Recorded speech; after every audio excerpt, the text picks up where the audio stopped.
There are things that fall from the sky, and things that do not. In late May of 1980, something in the forests surrounding Spirit Lake refused to obey that basic law. For 13 days, ash hung in the air like a stain that would not wash away. It did not drift. It did not settle. And when it finally disappeared, it left marks on the trees that no one could explain. The eruption of Mount St. Helens on May 18, 1980, was the most deadly and economically destructive volcanic event in United States history. 57 people died. 230 square miles of forest were leveled. The lateral blast moved at 300 miles per hour, obliterating everything in its path. Ash rose 15 miles into the atmosphere and fell across 11 states. The mountain lost 1,300 feet of elevation in a matter of seconds. Spirit Lake, once a pristine body of water surrounded by old-growth forest, became a graveyard. The blast wave pushed water from the lake in a wave 800 feet high, stripping the surrounding slopes bare. Millions of trees fell into the water, creating a floating log mat that still covers much of the surface today. The lake bed rose nearly 200 feet from debris. What had been a destination for campers and fishermen became a restricted zone, accessible only to scientists and recovery teams. It was in the forests north of this ruined lake that the first reports came in, not of bodies or destruction, but of something smaller, something that should not have been possible. On May 23, 1980, a United States Forest Service crew, led by Supervisor Marcus Oleander, was conducting salvage surveys 3 miles north of Spirit Lake. The team was documenting standing timber and assessing which areas might be accessible for future logging operations. The work was slow. Ash covered everything in layers that ranged from 6 inches to several feet deep. Visibility was poor. The air still tasted of sulfur. Oleander's crew consisted of 7 men, all experienced in post-disaster assessment. They had worked together for years. At approximately 2:15 in the afternoon, they entered a stand of hemlocks that had been partially shielded from the blast by a ridge. The trees were damaged, but still standing. It was here that crew member Robert Galvin stopped and pointed upward. Above them, at a uniform height, was a cloud of ash. It hung motionless in a roughly circular area, perhaps 40 feet in diameter. The cloud was dense enough to be clearly visible, gray and textured like smoke, but it did not behave like smoke.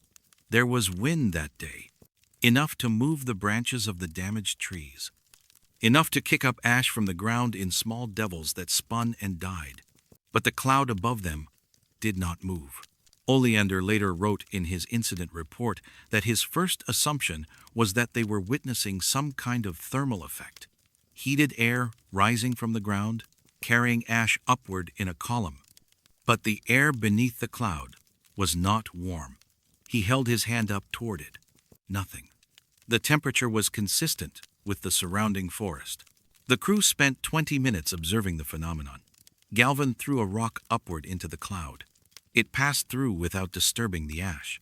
Another crew member, Thomas Werather, lit a cigarette and blew smoke toward the suspended material. His smoke dispersed normally. The volcanic ash did not move. They marked the location on their survey maps and continued working. By the time they returned to the site 90 minutes later, the cloud was still there. It had not drifted. It had not descended. Oleander took 3 photographs with his department-issued camera. Then they left. Over the next week, reports came in from 4 other locations in the restricted zone, all within 5 miles of Spirit Lake, all describing the same phenomenon. Clouds of ash, suspended at heights ranging from 3 to 6 feet above the ground, unaffected by weather conditions. A team from the United States Geological Survey visited 2 of the sites on May 28th. They documented the anomaly, but offered no immediate explanation. What made the situation more unsettling was what the crews found beneath these clouds. The trees directly under the suspended ash showed unusual damage. In areas where bark remained after the blast, it had been stripped away, but only on the upper sections of the trunks and branches. The pattern was too uniform to be random. It looked, as one worker described it, like something had scraped the trees clean from above. Dr. Helena Voss, a botanist from Oregon State University, was part of a research team that entered the zone in early June. She examined several of the affected trees and collected samples. In her field notes, she wrote that the bark had not been burned or blasted away. It had been abraded, worn down. The wood beneath was smooth, almost polished. She found no chemical residue that would explain the effect. No evidence of extreme heat or corrosive materials. The suspended ash remained visible until June 4th, 1980. Then, over the course of a single night, it vanished. Crews returning to the marked locations on June 5th found nothing. No ash clouds. No residue on the ground beneath where they had been. The damaged trees remained, but the phenomenon itself was gone. Oleander's photographs were developed by the Forest Service lab in Portland. 2 of the 3 images showed the suspended ash clearly. The cloud appeared as a dense gray mass, distinct against the damaged forest behind it. The 3rd photograph, taken from directly beneath the cloud, looking upward, showed something else, a pattern in the ash. Concentric rings, like ripples frozen in place. Oleander did not remember seeing this pattern when he took the picture. The images were included in his official report, filed with the regional office on June 9, 1980. Copies were requested by the USGS and by a team from the University of Washington studying post-eruption atmospheric effects. Then the photographs disappeared from the file. When Oleander requested copies for a follow-up report in August, he was told that no photographs existed in his original submission. The file had been digitized years later, in 1997, and contained only his written description. No images. He still had the negatives. He had kept them in his personal files, stored in a drawer at his home office. But when he went to look for them in 2003, preparing materials for a documentary about the eruption's aftermath, the negatives were gone. He remembered exactly where they had been. He remembered labeling the envelope, but the envelope was not there. Other witnesses remembered the ash clouds, but few had documented them. We rather recalled the incident clearly when interviewed in 2008. He described the stillness of the suspended material and the strange texture of the damaged bark. He also mentioned something that had not appeared in Oleander's report, a sound. He said that when they stood beneath the cloud, there was a faint hum, barely audible, like distant machinery or electrical current. He had not mentioned it at the time because he assumed it was his imagination. But it had stayed with him, a high, thin note that seemed to come from the ash itself. Dr. Voss included her observations in a paper on blast zone ecology, published in 1983. She noted the abraded bark and the absence of chemical explanation. She mentioned, in a single paragraph, that some of her samples had been collected from beneath anomalous ash concentrations of unclear origin. The paper was published in a forestry journal with limited circulation. She did not pursue the subject further. When contacted by a researcher in 2006, she said only that her work had focused on regeneration patterns and that the ash concentrations had been outside her area of expertise. The USGS team that visited the sites in May of 1980 produced no formal report on the suspended ash. Their expedition logs, available through Freedom of Information requests, mention localized atmospheric particulate suspension, but provide no analysis. A handwritten note in the margin of one log entry reads, "Recommend atmospheric physics. Consult behavior inconsistent with known models." No such consultation appears to have occurred, or if it did, the findings were never made public. In the decades since the eruption, the forests around Spirit Lake have slowly recovered. Vegetation has returned. The restricted zone has been partially reopened. Thousands of visitors hike the trails each year, viewing the blast zone and the changed landscape. The logs still float on Spirit Lake. The mountain still steams occasionally from its rebuilt dome. But there are no markers for the places where the ash refused to fall. No plaques explaining what the crews saw in those 2 weeks after the eruption. The trees that were damaged, the ones with bark stripped smooth beneath clouds that should not have existed, are long gone now, rotted away or removed during salvage operations. Only the photographs remain, or rather, the memory of them. Oleander described them often in later years, before his death in 2015, the gray mass hovering above the ground. The concentric rings in the third image, ripples in ash that hung suspended like a stone dropped in water that would never finish falling.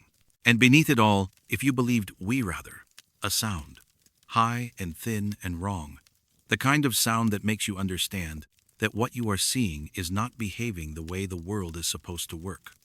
The kind of sound that stays with you, decades later, when you try to explain what you witnessed and realize that no explanation will ever be enough.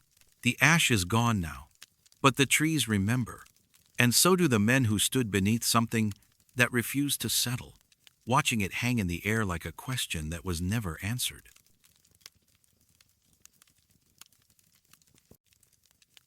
Sometimes the most important discoveries are the ones that refuse to be heard.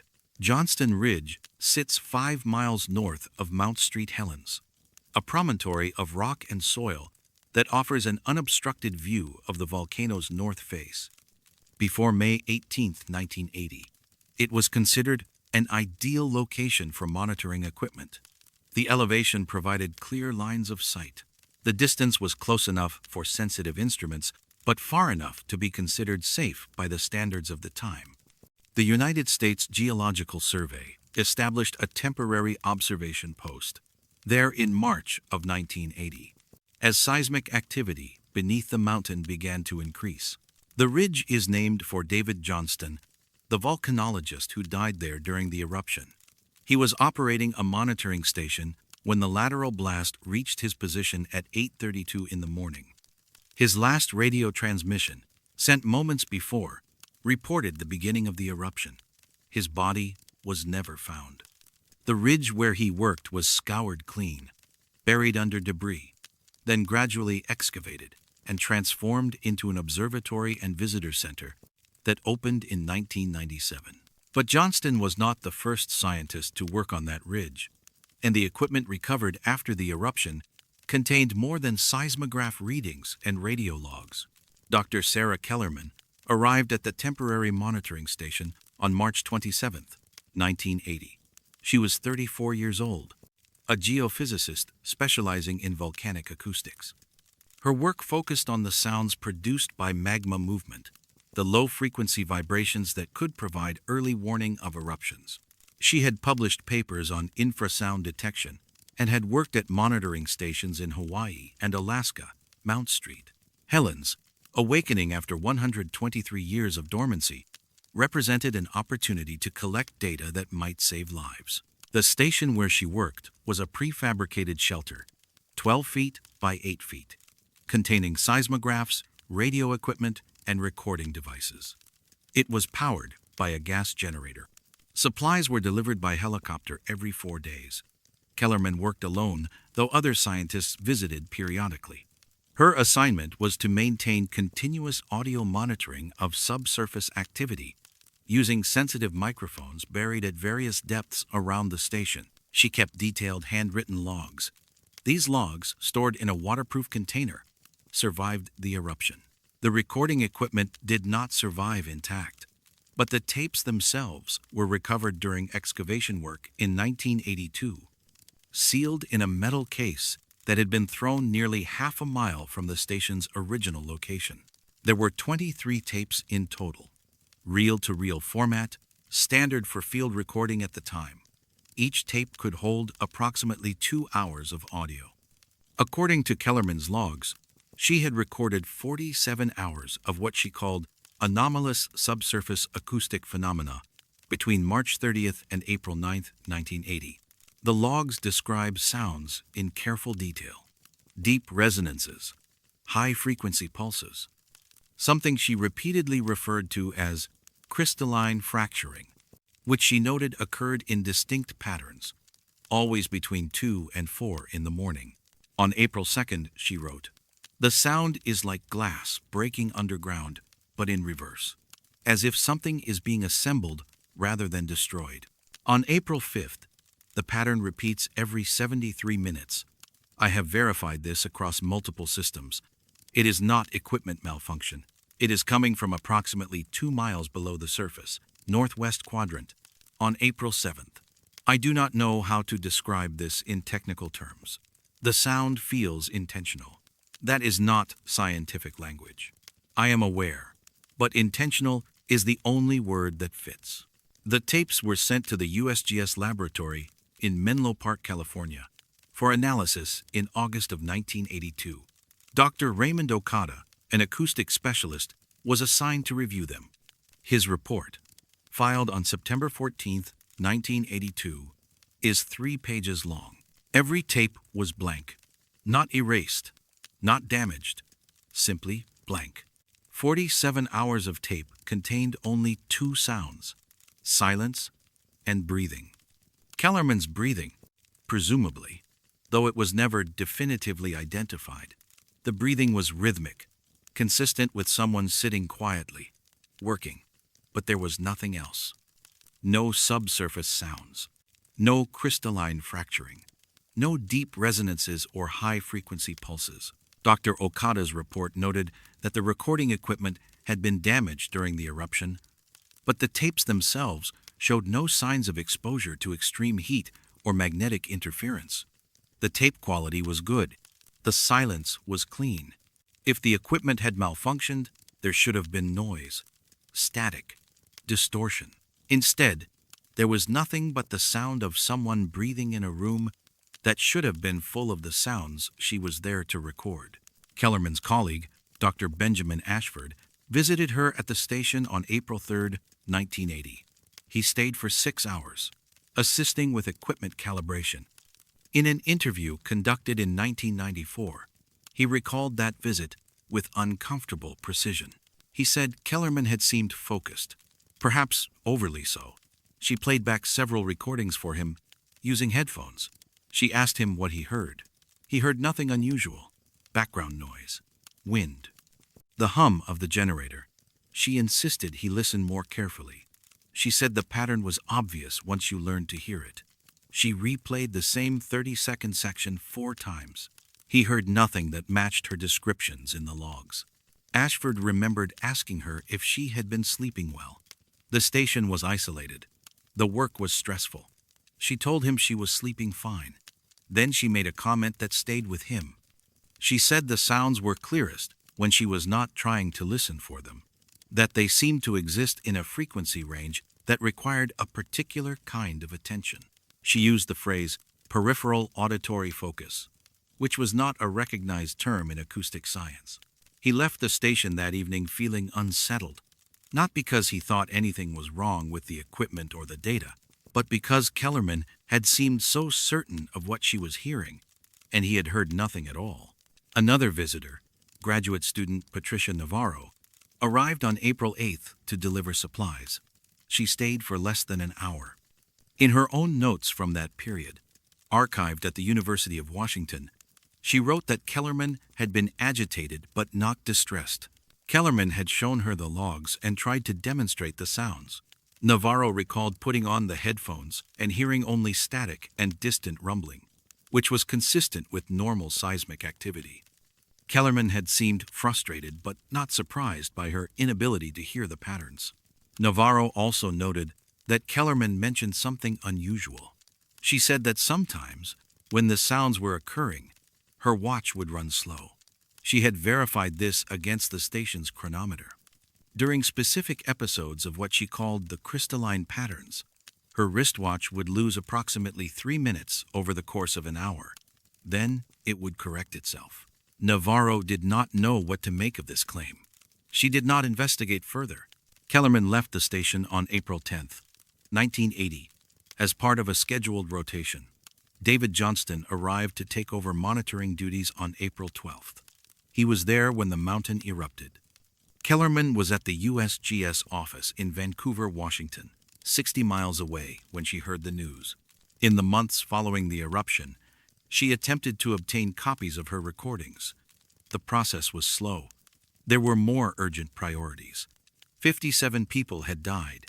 The disaster area was vast. Her request was not considered time-sensitive.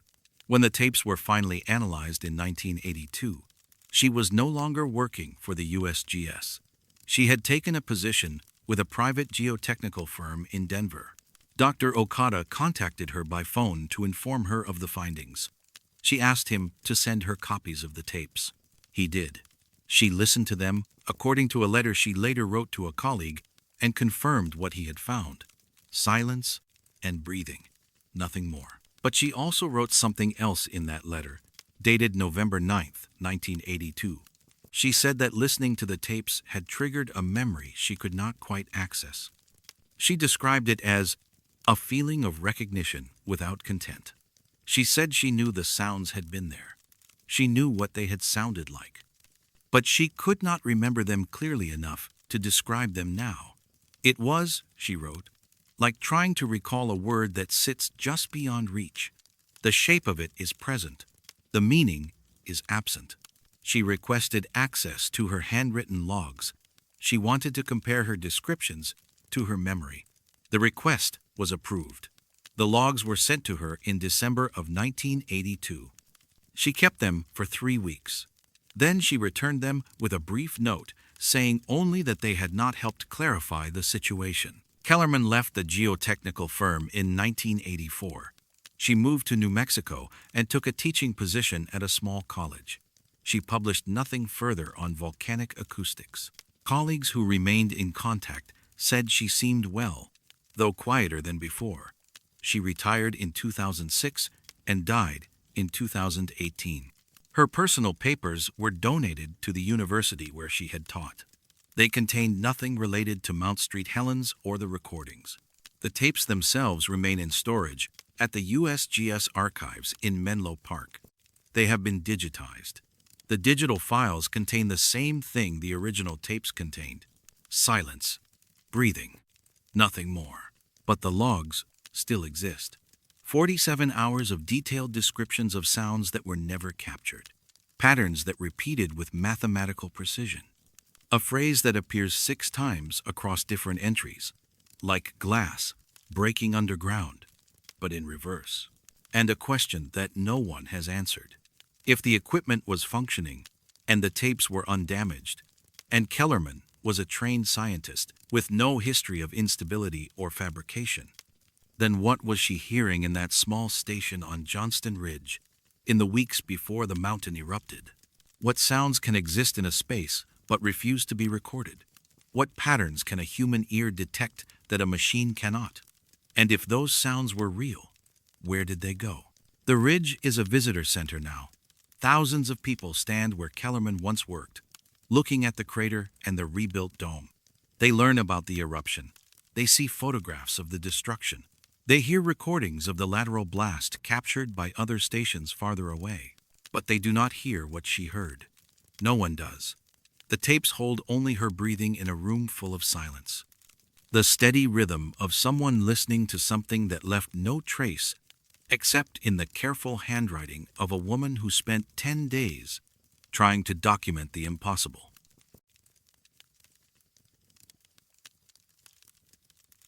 There are warnings that arrive too quietly to be heard as warnings at all. Coldwater Ridge runs parallel to the north face of Mount Street Helens, a narrow spine of elevation that rises above Coldwater Lake and provides sweeping views of the volcano's upper slopes.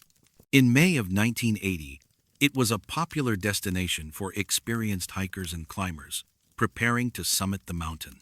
The terrain was challenging but accessible. The campsites were primitive. The Forest Service maintained minimal presence there, relying on visitors to be self-sufficient and aware of their surroundings. On the night of May 17, 1980, the mountain had been showing signs of unrest for 2 months. A bulge had formed on the north face, expanding outward at a rate of 5 feet per day. Seismic activity was constant. Small phreatic eruptions had occurred throughout April. The area within a certain radius had been declared a restricted zone, but Coldwater Ridge sat just outside that boundary.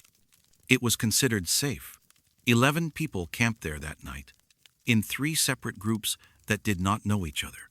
At 8:32 the following morning, Mount Street Helens erupted, with a force equivalent to 27,000 atomic bombs. The north face collapsed in the largest landslide in recorded history. A lateral blast traveled outward at supersonic speed, leveling 230 square miles of forest. Coldwater Ridge was within the direct impact zone, but by the time the eruption began, no one was there. All 11 campers had evacuated hours earlier, long before the first tremors signaled the mountain's collapse. They left independently, in their separate groups, without communication or coordination. They packed their gear in darkness and hiked out on trails barely visible in the pre-dawn light. None of them could explain why they left. They simply knew they needed to go. The first group consisted of 4 members of a climbing club from Seattle: Janet Kowalski, Robert Pritchard, Susan Delacroix, and Michael Thurman. They had arrived at Coldwater Ridge on the afternoon of May 16th, planning to summit the volcano the following day. They set up camp near the ridgeline, cooked dinner, and went to sleep around 10 in the evening. Kowalski woke at 3:47 in the morning. She checked her watch. The time stayed with her. She felt an overwhelming need to leave immediately. She woke the others. They did not question her.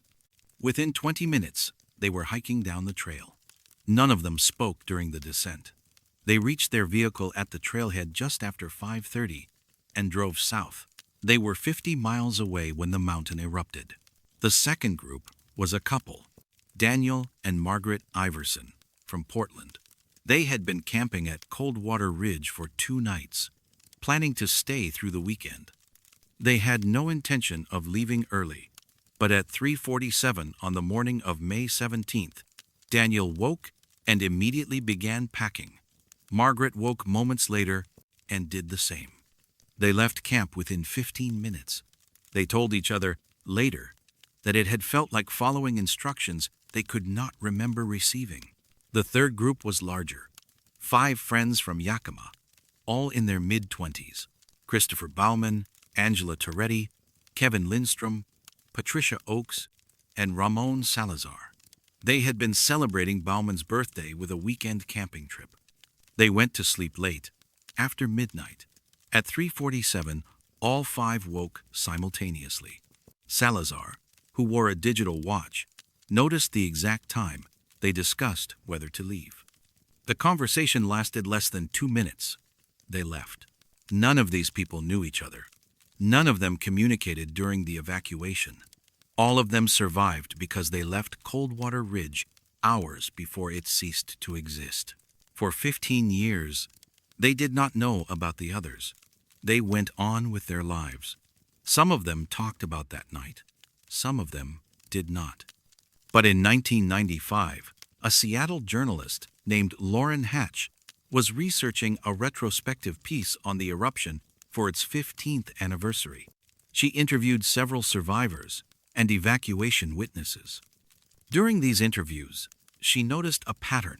3 of her subjects mentioned having vivid dreams on the night before the eruption, dreams that had prompted them to leave early. Hatch began asking other survivors if they had experienced anything similar. She found 8 more people who had been camping in the blast zone and had evacuated in the pre-dawn hours of May 18th. All of them described dreams. All of them had woken at approximately the same time. Hatch organized a gathering in August of 1995. She invited everyone she had found. 11 people attended. It was the first time they had been in the same room together. What they discovered during that meeting has never been fully explained. Each of them described the same dream. Not similar dreams. The same dream. A mountain breathing. That was the phrase they all used independently. The mountain had been inhaling and exhaling, slowly. The sound was not audible in the dream, but they could feel it, the rhythm of it, the depth of it. And in the dream, there had been a voice, not speaking to them, but counting backward from 18. Kowalski remembered the breathing most clearly. She said it had felt as though the entire landscape was rising and falling. She could see the trees moving in rhythm with it, the ground beneath her swelling and contracting. The sensation had not been frightening in the dream. It had been factual, observational. She was watching something that was simply happening. Thurman, from the same camping group, remembered the voice. He described it as neutral, neither male nor female, not loud, but impossible to ignore. It counted backward, one number at a time, with long pauses between.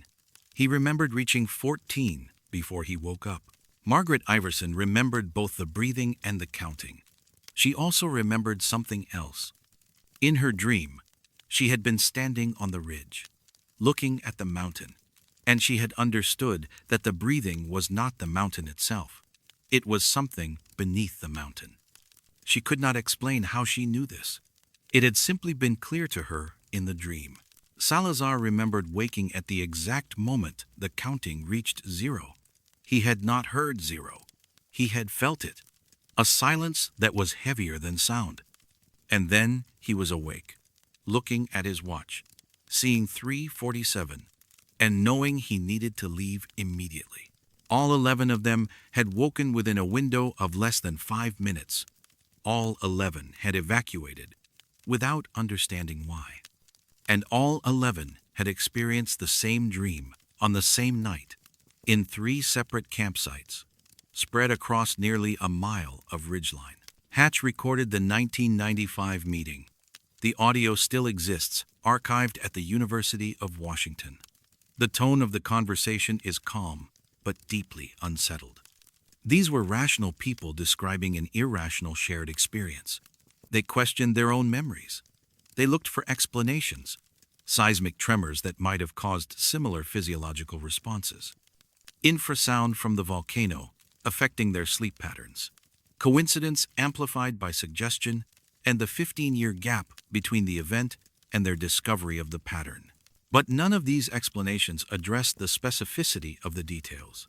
The breathing, the counting, the time, 3:47 in the morning, 18 hours and 45 minutes before the eruption began. Dr. Victor Hammond, a psychologist specializing in trauma and collective experience, reviewed Hatch's recordings in 1996. He was unable to provide a definitive explanation. In his analysis, he noted that shared dreams were not impossible, particularly in high-stress environments where groups of people were responding to similar environmental cues. But he also noted that these 11 people had not been in communication. They had not known about each other's dreams until 15 years after the fact. The consistency of their accounts was, in his words, difficult to reconcile with standard models of memory and suggestion. The United States Geological Survey was contacted about the incident. A brief inquiry was conducted.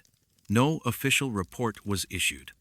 A spokesperson stated that unusual psychological phenomena were not uncommon in disaster contexts, and that the USGS's mandate did not extend to investigating dream content. Several of the witnesses attempted to find records of seismic activity or atmospheric conditions that might explain what had happened. They requested data from monitoring stations active on the night of May 17, 1980. The data showed typical pre-eruption tremors. Nothing unusual, nothing that would explain synchronized waking at a specific time. Kowalski, who became the de facto coordinator for the group, reached out to sleep researchers and specialists in circadian rhythm disruption. None of them could offer a mechanism that would cause 11 strangers to experience the same dream content at the same time, without prior exposure or shared context. In 2003, a documentary crew interviewed several of the witnesses for a program about unexplained phenomena. The footage was never broadcast. The production company cited editorial concerns and shelved the project. Kowalski obtained a copy of the raw interview footage years later. In it, she and the others described the dreams again. The details have not changed. The breathing, the counting, the certainty that they needed to leave. But there is something else in that footage. Near the end of her interview, Kowalski mentions a detail she had not shared during the 1995 meeting. She says that in her dream, just before she woke, the counting stopped at 1. And in that pause before 0, she heard something else. Not a voice, a pressure. She describes it as the feeling of being looked at, not by a person, by the mountain itself, or by something underneath it that was using the mountain to look through. She did not mention this detail to the others. She said she had convinced herself it was embellishment, a false memory created by years of thinking about that night. But when she watched the interviews with the other witnesses, she noticed that Salazar had described something similar. A sense of attention, a weight that came with the silence after the counting ended. The group stayed in occasional contact for years. Some of them met again on the 15th and 20th anniversaries of the eruption. But gradually, the contact faded. People moved. Lives diverged. By 2010, they had stopped gathering. Hatch's original article was published in a regional magazine in 1996. It received minimal attention. The story was strange, but in the context of a disaster that had killed 57 people and caused billions of dollars in damage, shared dreams did not seem urgent or important. The audio recordings remain in an archive. The witnesses remain scattered. And Coldwater Ridge, rebuilt and accessible again, sees hundreds of visitors each year. None of them know that on the night before the eruption, 11 people dreamed the same dream in the shadow of a mountain that was preparing to destroy everything around it. None of them know that those 11 people woke at 3:47 in the morning and left without knowing why. That they survived because something warned them, or because they heard something counting down, or because they felt a mountain breathing beneath them like a living thing, preparing to exhale one final time. The dreams do not repeat. The witnesses do not return to Coldwater Ridge.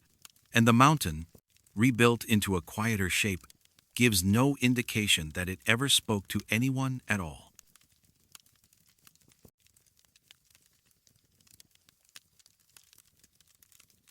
Some things disappear in ways that defy the physics of their own destruction.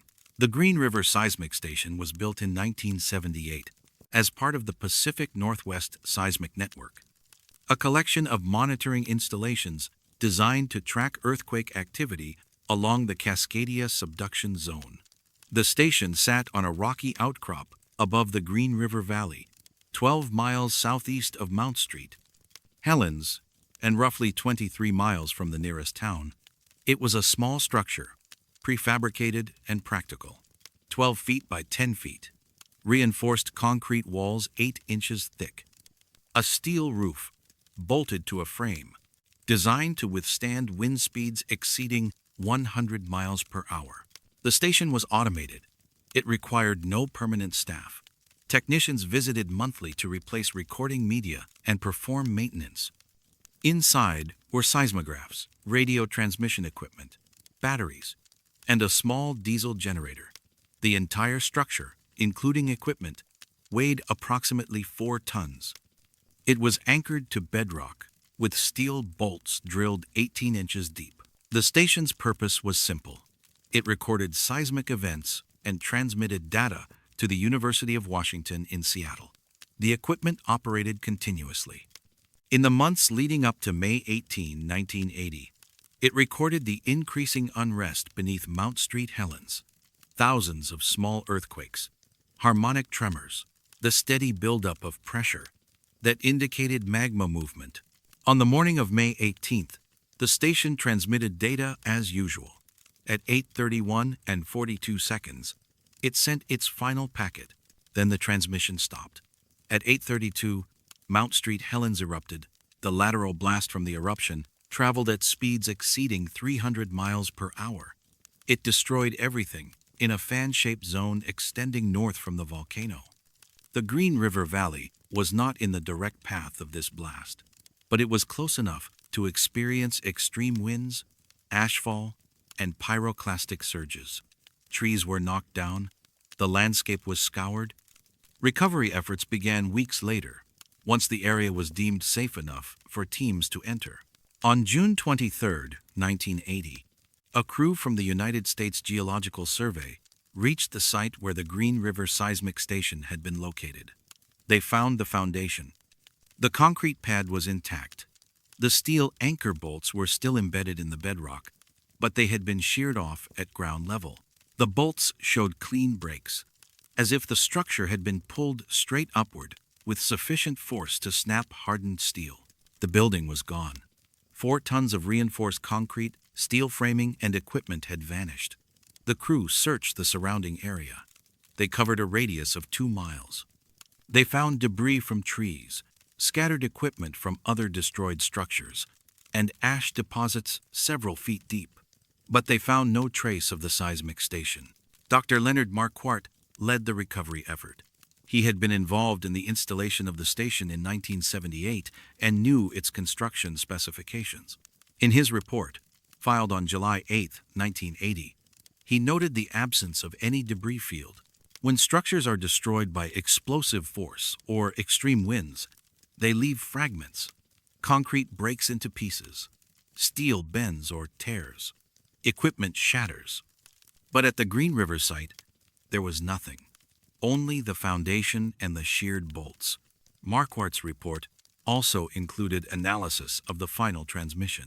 The data showed normal seismic readings until 8:31 and 37 seconds. Then, for 5 seconds, the readings spiked. Not in a pattern consistent with an earthquake or eruption. The spike was vertical. A sudden upward acceleration recorded across all 3 axes of the seismograph. The instruments measured movement, equivalent to the entire station being lifted at a rate of approximately 20 feet per second. Then the transmission ended. 1 minute later, the mountain erupted. The report was reviewed by structural engineers and seismologists. The consensus was that the readings were likely an equipment malfunction. Seismographs measure ground movement, not the movement of the structure housing them. If the station had been physically lifted, the instruments inside would have recorded that as zero relative motion, because they would be moving with the structure. The spike in the data suggested the instruments themselves had malfunctioned in the final seconds before the eruption destroyed the transmission equipment. But this explanation did not account for the missing building. Marquardt and his team considered several possibilities. The lateral blast, though not directly hitting the site, could have generated sufficient wind force to tear the structure from its foundation. But the anchor bolts had sheared cleanly, and there was no debris. A pyroclastic surge could have buried the structure under ash and rock, but ground-penetrating radar showed no large objects beneath the surface. The station could have been carried away intact by extreme winds and deposited elsewhere. But searches covering a 10-mile radius found nothing. One member of the recovery team, engineer Patricia Holbrook, suggested that the final transmission data should be taken seriously. If the readings were accurate, the station had experienced vertical acceleration immediately before the eruption. She proposed that some kind of seismic or volcanic phenomenon could have caused localized ground uplift, launching the structure upward. But no geological process known at the time could explain such an event. And even if the station had been thrown into the air, it would have come down somewhere. 4 tons of concrete does not simply vanish. Local residents who lived in the area before the eruption were interviewed during the recovery effort. Most had evacuated weeks earlier, as the restricted zone expanded, but a few had remained on the periphery and witnessed the eruption from a distance. One of them, a retired logger named Martin Sobczak, mentioned something unusual. Sobczak had been at his property near the town of Randall, approximately 18 miles from the volcano. On the morning of May 18th, he had been watching the mountain through binoculars when the eruption began.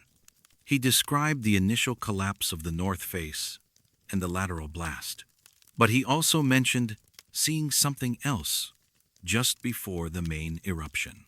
A light, he said, bright and brief. It came from the southeast side of the mountain, not the north where the blast occurred. He estimated it lasted less than a second. He assumed it was related to the eruption, perhaps a secondary explosion or reflection of sunlight off the ash cloud. He did not think much of it at the time. The location Sobczak described, when plotted on a map, was consistent with the area where the Green River seismic station had been located. But his account was one among hundreds collected during the investigation. It was noted in the files but not pursued. Another witness, a Forest Service employee named Julia Campenhout, had been stationed at a lookout tower southeast of the volcano on May 17th. She left early on the morning of the 18th, before the eruption, but she recalled something from the previous night. She said she had seen lights in the direction of the Green River Valley around midnight. Not fires. She described them as steady and white, like floodlights. She reported this at the time, thinking there might be unauthorized campers in the restricted zone. But no one investigated before the eruption occurred. Campenhout's report was filed with the Forest Service and forwarded to the Incident Command managing the evacuation and response. It was logged, but not acted upon. After the eruption, when interviewed about what she had seen, she said she had assumed the lights were from emergency vehicles or monitoring equipment. But the Green River seismic station had no external lighting. It was automated and unmanned. There was no reason for lights to be visible at that location. The investigation into the missing station continued sporadically through 1980 and into 1981. Additional searches were conducted. Aerial surveys covered the blast zone and surrounding areas. Satellite imagery was reviewed. Nothing was found. In March of 1981, the case was effectively closed. The official conclusion was that the structure had been destroyed and scattered by the eruption, and that the debris was buried under ash deposits or had been carried beyond the search area. Dr. Marquardt disagreed with this conclusion. In a memo dated April 14, 1981, he argued that the amount of debris should have been recoverable regardless of dispersal. 4 tons of material, even fragmented, would leave a trace. He requested continued funding for search efforts. His request was denied.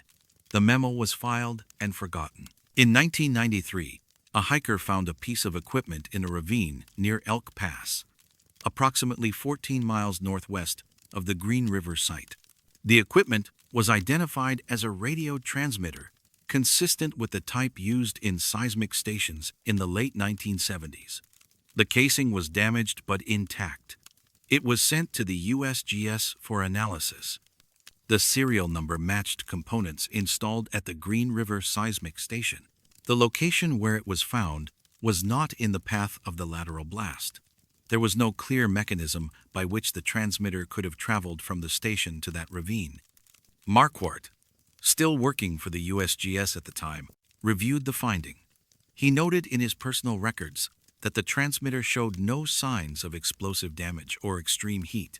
It appeared to have been physically removed from the station and transported intact to a location miles away in a direction opposite to the blast. No other pieces of the station were ever found. The transmitter was archived. No further investigation was conducted. In 2007, a graduate student named Alan Faber was researching seismic data from the Mount St. Helens eruption for his thesis. He obtained access to the original recordings from the Green River station and other monitoring sites. While reviewing the final transmission from Green River, he noticed something that had not been mentioned in Marquardt's report.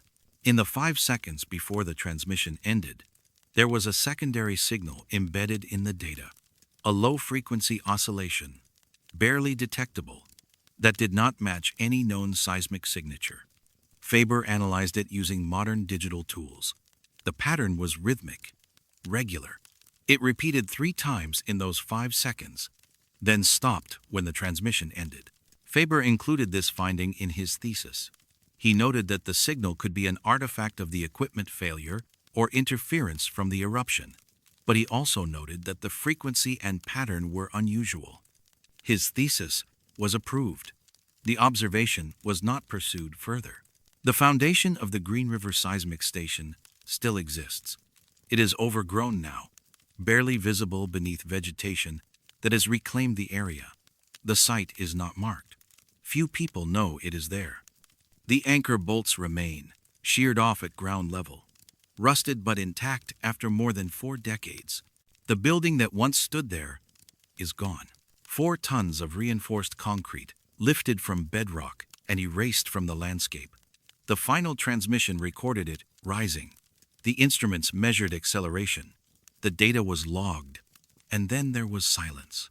Somewhere, perhaps, the structure exists, buried under ash that no radar can penetrate, scattered into fragments too small to identify, carried by forces that have no name in the language of geology or physics, or simply gone in a way that defies explanation, leaving only a foundation and a 5-second recording of something that should not have been possible.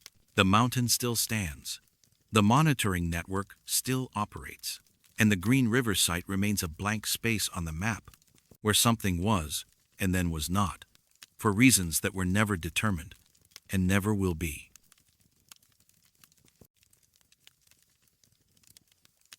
Sometimes a camera sees what the eye cannot, and sometimes it refuses to see at all. Windy Ridge Viewpoint sits on the eastern edge of the Mount Street Helens blast zone, approximately 11 miles from the crater.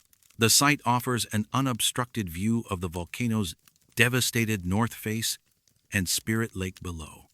After the May 18, 1980 eruption, access to the area was severely restricted, but by May 19th, a limited observation point was established for media, scientists, and a small number of civilians with special permits. The viewpoint became one of the first locations where people could safely witness the scale of the destruction. The road to Windy Ridge winds through forests that transition from living trees to dead standing timber to complete devastation. The ridgeline itself is exposed, barren, and offers 360-degree views. To the north, the crater.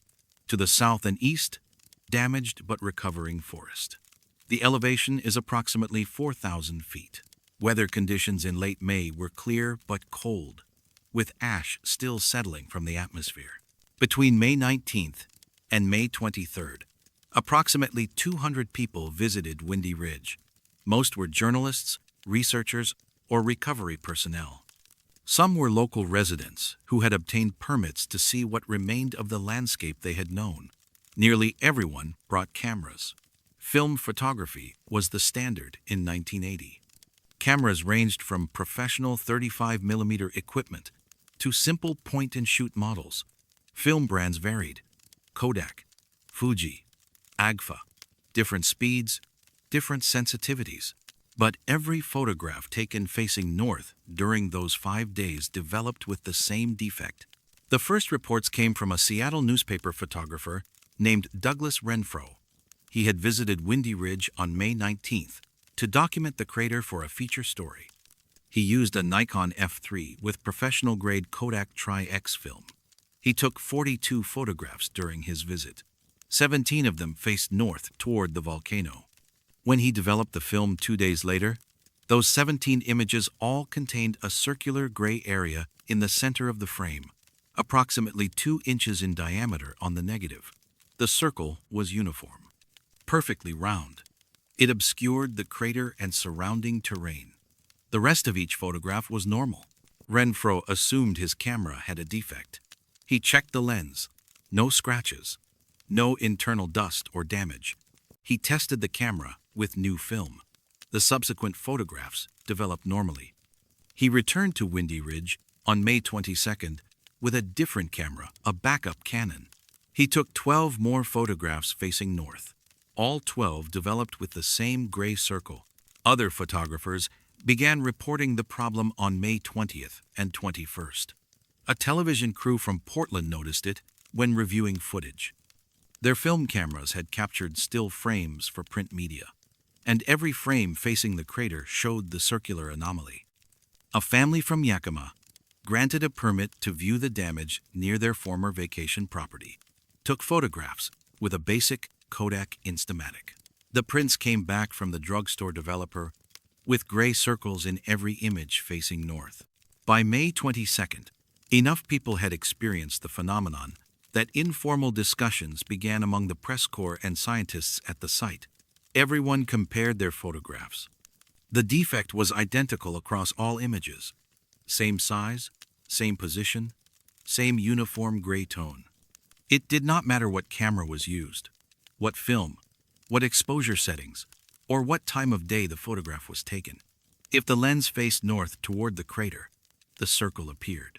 Dr. Emily Vasquez, a volcanologist from the University of California, was documenting the crater's morphology during this period.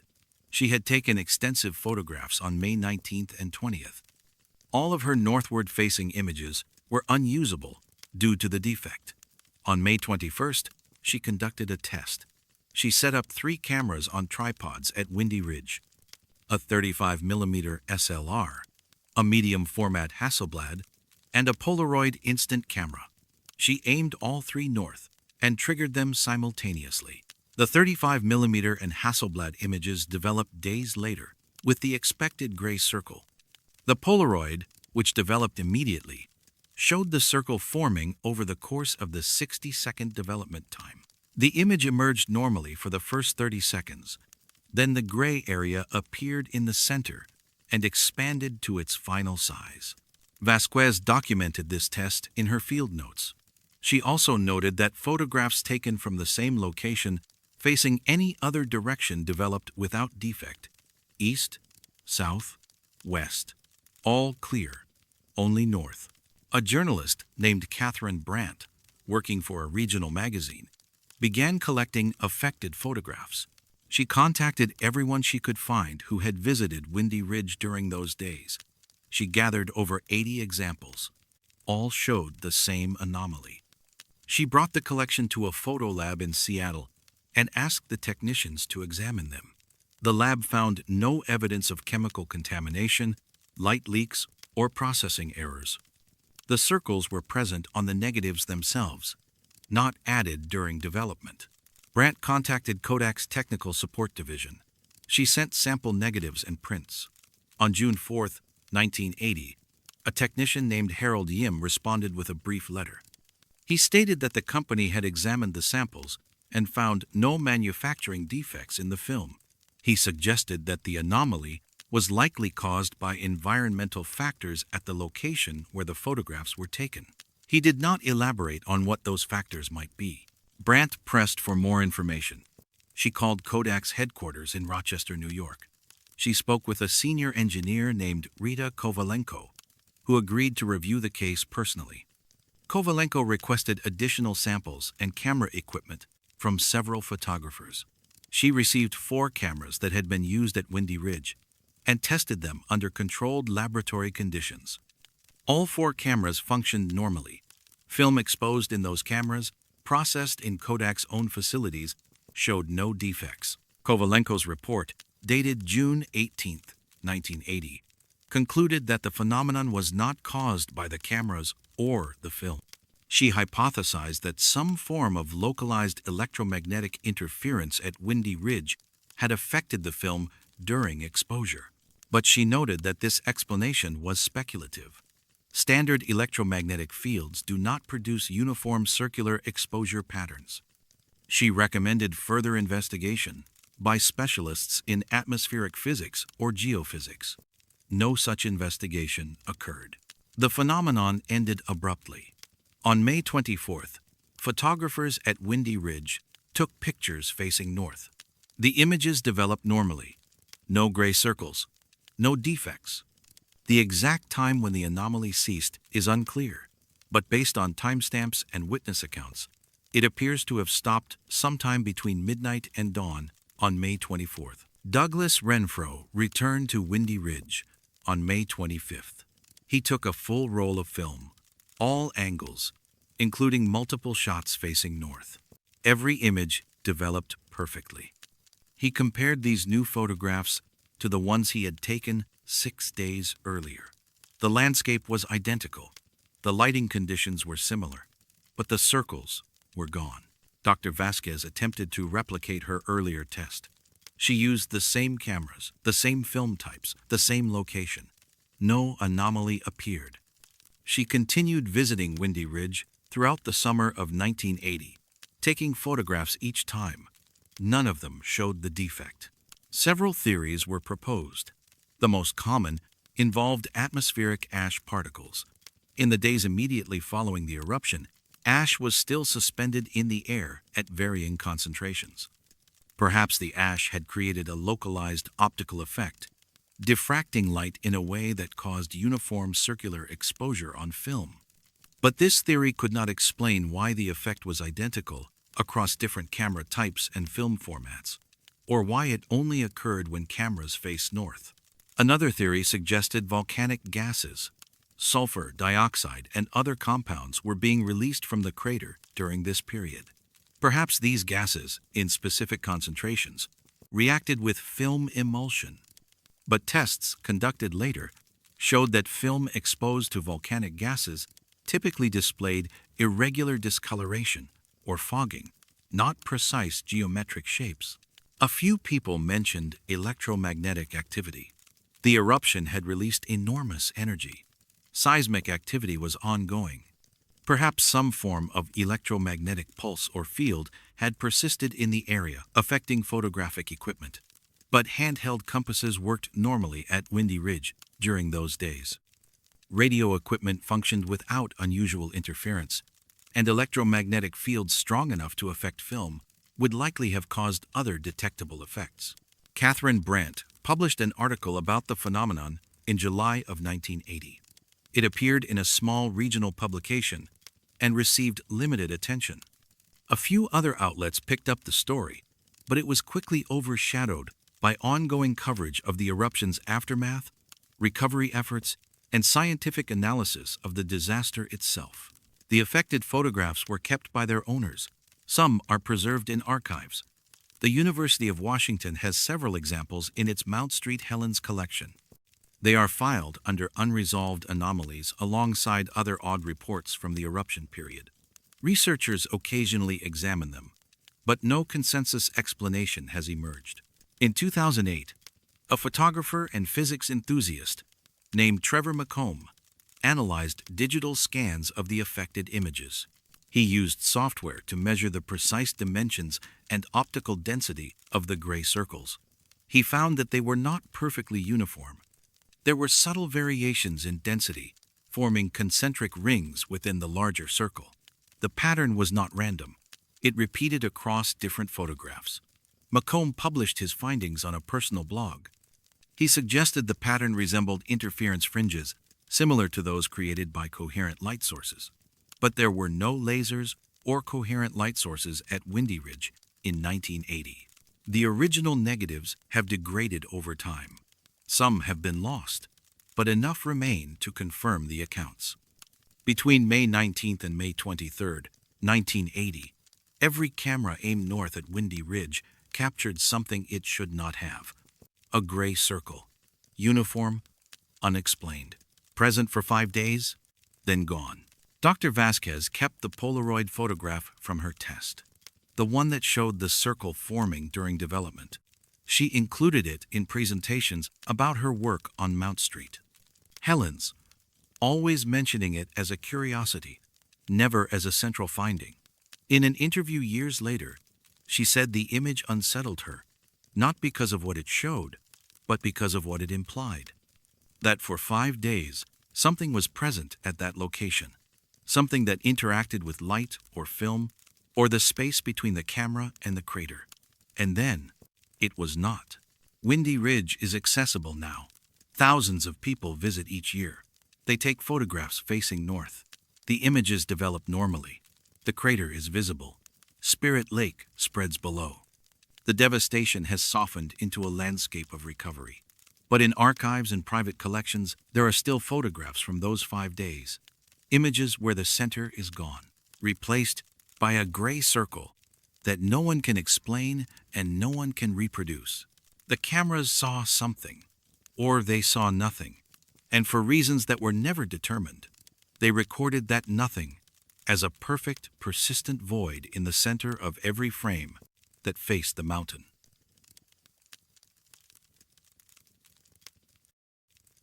There are roads that lead somewhere and roads that lead nowhere.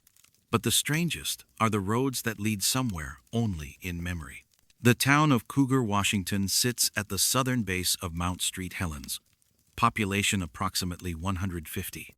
It serves as a gateway community for the Gifford-Pinchot National Forest and the recreation areas surrounding the volcano. Before the 1980 eruption, the area was crisscrossed with logging roads, Forest Service routes, and informal trails used by hikers, fishermen, and hunters. Spirit Lake, 7 miles north of the volcano's summit, was a popular destination. Access was straightforward. Multiple roads led there from different directions. One of those roads was Forest Road 99. According to maps published between 1975 and 1979, it ran northeast from Cougar, following the ridgeline above the Lewis River, then turned north through old-growth forest before terminating at a recreation area near the southern shore of Spirit Lake. The road was approximately 14 miles long. It was designated as a seasonal route, closed in winter due to snow, open from May through October. Washington State Department of Transportation records list it as a maintained gravel road, suitable for two-wheel drive vehicles during dry conditions. After the eruption on May 18, 1980, the entire Spirit Lake area was obliterated. The lake itself was buried under debris, then reformed at a higher elevation.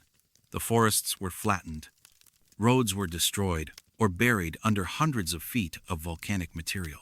Recovery and mapping efforts began in the months and years following the disaster. It was during these efforts that a discrepancy emerged. Forest Road 99 could not be found, not destroyed, not buried, simply absent. The coordinates where it should have been showed unbroken forest. In all aerial photographs taken before the eruption, ground surveys found no trace of its existence. No roadbed, no culverts, no cleared corridor. The land where the road was supposed to be had never been disturbed. The first person to notice this was a cartographer named Simon Velasquez, working for the USGS in 1982. He was updating post-eruption maps and comparing them to pre-eruption records. Forest Road 99 appeared on his reference maps, but was not present in any of the aerial surveys from 1978 or 1979. He assumed this was a mapping error. Roads were sometimes misplotted, especially in heavily forested terrain. But when he cross-referenced the road with Transportation Department records, he found maintenance logs, budget allocations, and usage reports. The road had been officially maintained and monitored. Snowplows had cleared it each spring. Traffic counters had recorded vehicles. Velasquez contacted the Washington State Department of Transportation. He requested historical records and photographs. The records existed. They described Forest Road 99 in detail. Width, grade, drainage, surface composition. But no photographs could be located. The department's archive had images of dozens of other forest roads in the area, but none of Road 99. He then reached out to local residents and former visitors to the Spirit Lake area. This is where the story became strange. Multiple people remembered the road. They described driving it. They recalled specific features: a hairpin turn near mile marker 7, a bridge over a creek that ran high in early summer, a pullout at mile 9, with a view of the volcano's south face. Margaret Kowalczyk, a retired teacher from Vancouver, Washington, had visited Spirit Lake every summer from 1973 through 1979.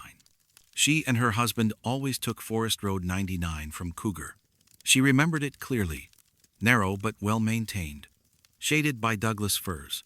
The drive took about 40 minutes. She had photographs from those trips, family pictures at the lake, at campsites, near the trailheads, but none showing the road itself. She said they had never thought to photograph it. It was just a road. Thomas Lindbergh, a logger who had worked in the area in the 1970s, said he had driven Road 99 dozens of times. He hauled equipment on it.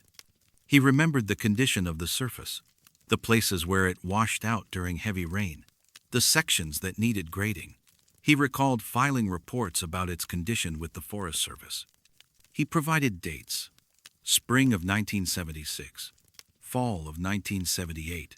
But when Velasquez searched the Forest Service archives, those reports did not exist.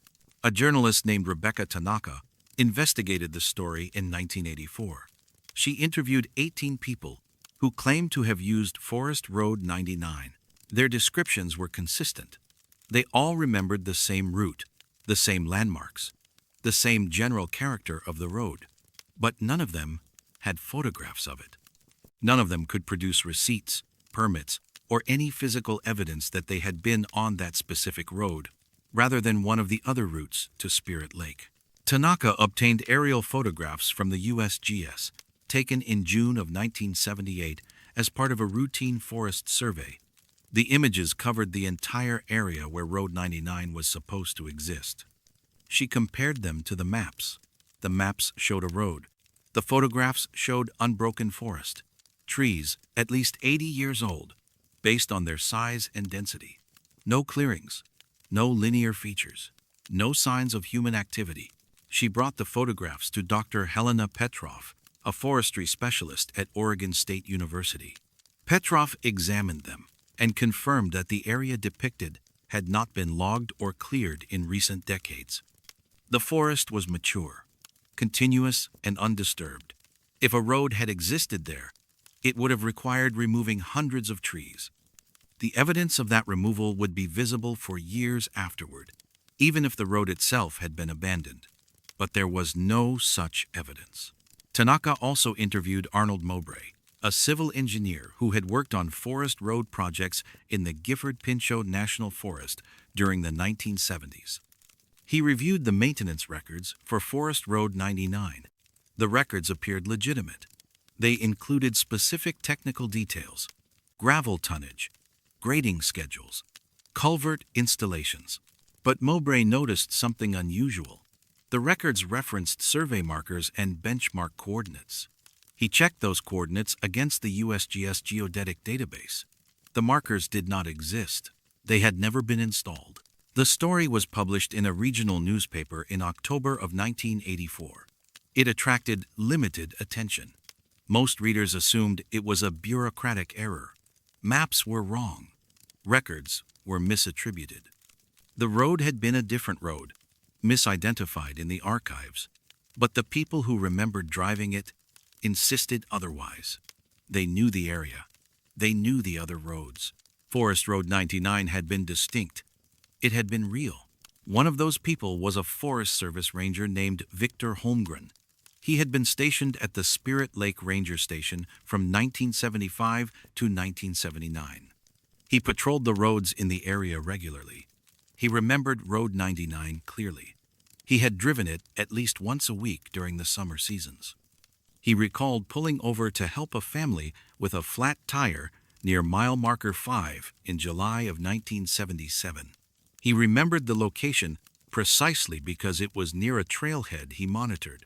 Holmgren was interviewed in 1985. He described the road in detail. He mentioned the hairpin turn, the bridge, the pullout with the view, all the same features others had described. But when asked to point out the exact location on a topographic map, he hesitated. He studied the map for several minutes. Then he said the features he remembered did not match the terrain. The ridge he thought the road followed was too steep. The creek he remembered crossing did not flow in that direction. The pullout could not have offered a view of the south face from that angle. He requested copies of the aerial photographs. He reviewed them. Then he said something that Rebecca Tanaka included in a follow-up article.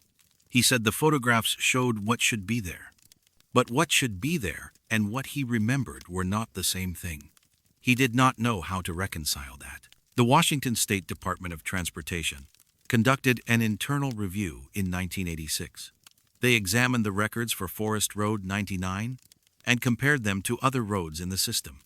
They found that the maintenance reports, budget entries, and traffic data for Road 99 mirrored the records for Forest Road 83, which ran along a different route to Spirit Lake. The reports were nearly identical. Same equipment, same crews, same dates.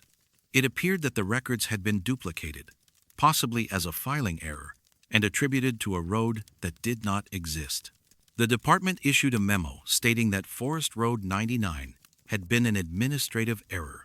The road designation had been created during a records reorganization in the early 1970s, but had never corresponded to an actual constructed road.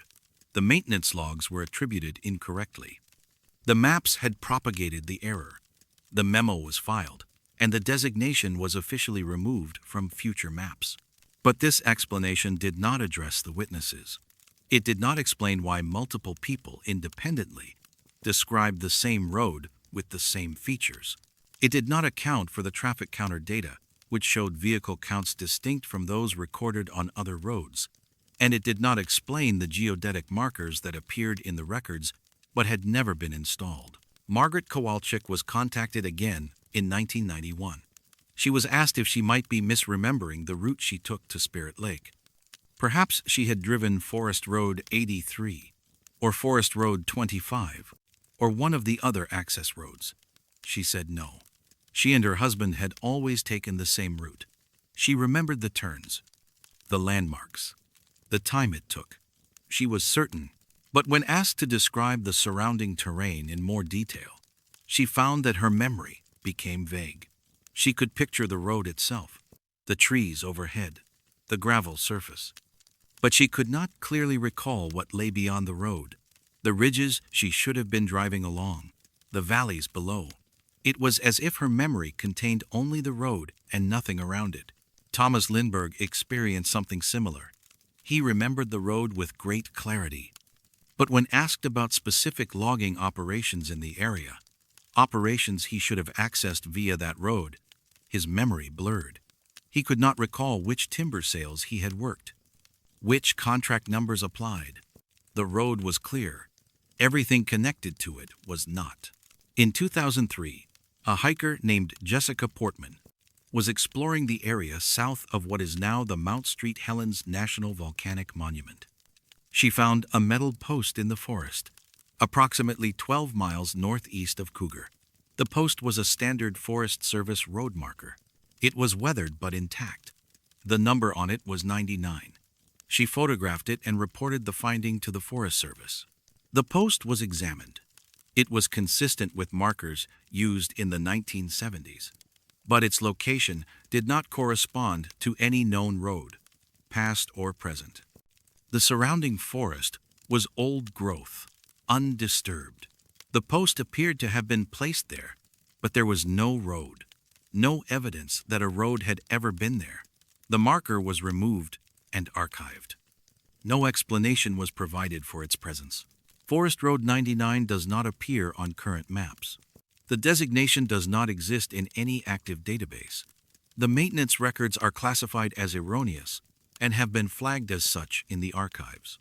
But the people who remembered driving it still remember, and occasionally, someone finds an old map in an attic or a file cabinet, printed between 1975 and 1979, and the road is there. A thin line running northeast from Cougar, through terrain that has always been unbroken forest, leading to a lake that was buried and reformed and no longer resembles what it was. The memories remain consistent. The evidence says they cannot be true. And somewhere in the forest south of the volcano, there may still be markers, numbers on metal posts, designating a route that no one can find, but everyone remembers. A road that connected places that existed, through land that was never cleared, carrying people who arrived safely at destinations they can prove they reached, by a path that was never there.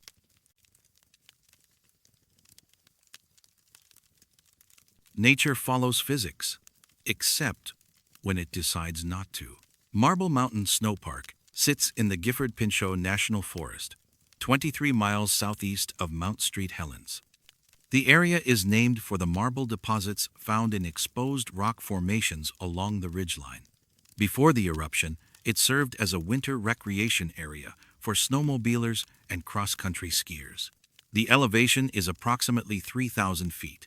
The terrain consists of rolling hills covered in mixed conifer forest, primarily Douglas fir and western hemlock, with patches of mountain hemlock at higher elevations. When Mount St. Helens erupted on May 18, 1980, the lateral blast traveled primarily north and northeast. The main force of the blast did not reach Marble Mountain, but the eruption column rose 15 miles into the atmosphere and ash fell across a vast area, carried by prevailing winds. The snowpark received approximately 4 inches of ash over the course of the day. The ashfall was relatively uniform across the region, settling in layers that varied slightly based on wind patterns and topography. Recovery teams and researchers began surveying the ashfall patterns in the weeks following the eruption. The purpose was to understand the distribution, measure depth, and collect samples for analysis. The work was systematic. Grid patterns were established. Measurements were taken at regular intervals. Anomalies were noted when they occurred. At Marble Mountain, there was an anomaly, a significant one.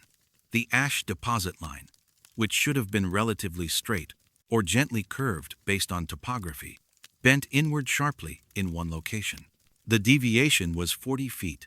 The ash had fallen everywhere except in a specific area, roughly circular, approximately 30 feet in diameter.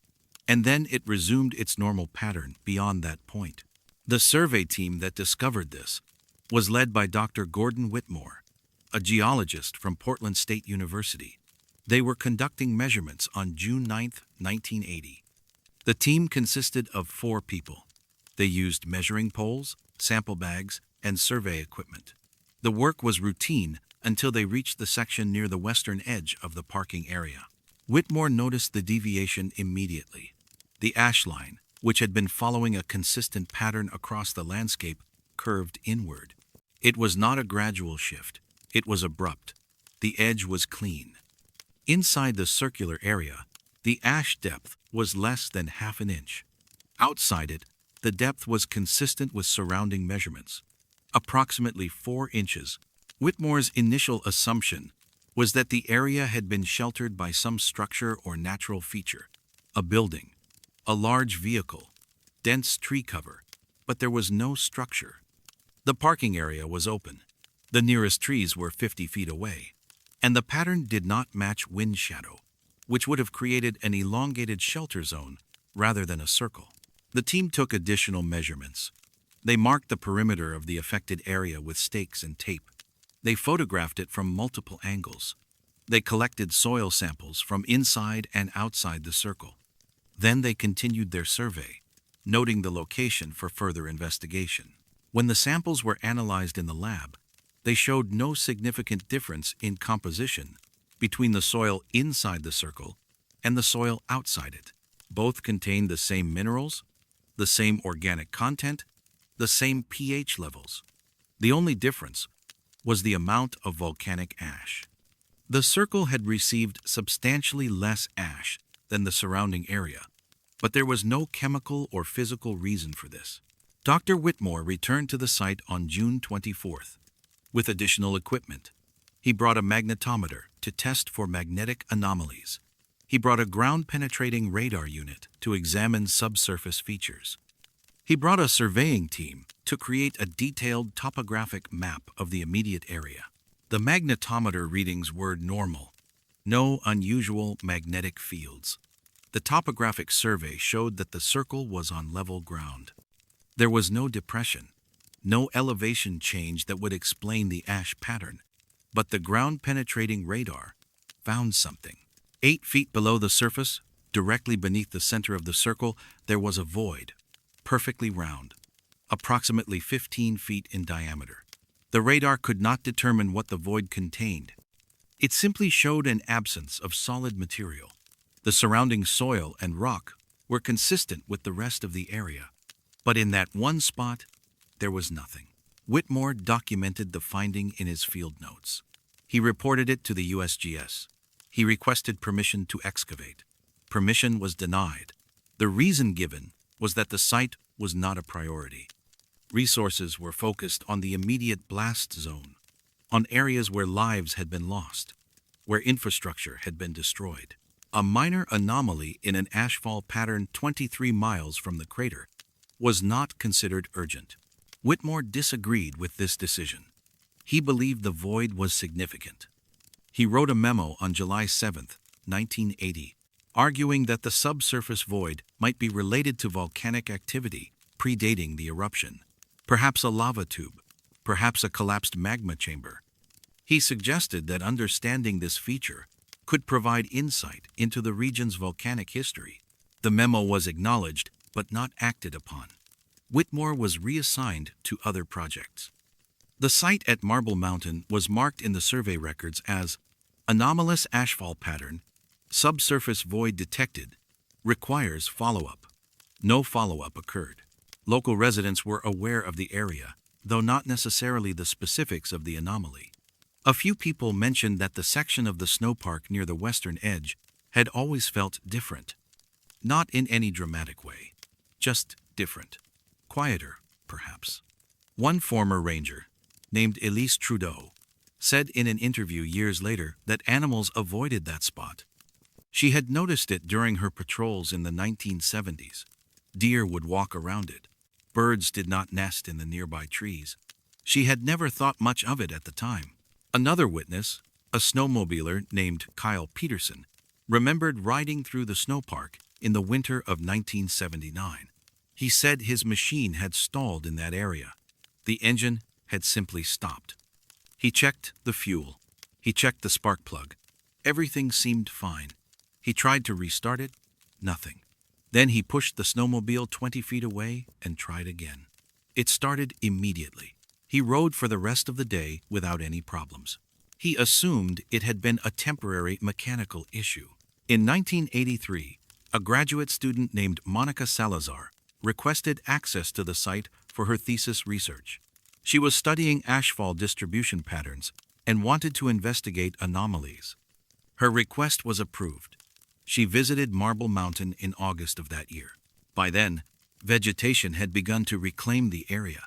The ash had been partially eroded by rain and wind, but the circle was still visible. Salazar measured it again. She took new soil samples. She also brought a simple seismometer to test for any ongoing activity. The readings were normal. No unusual vibrations. No indication of subsurface movement.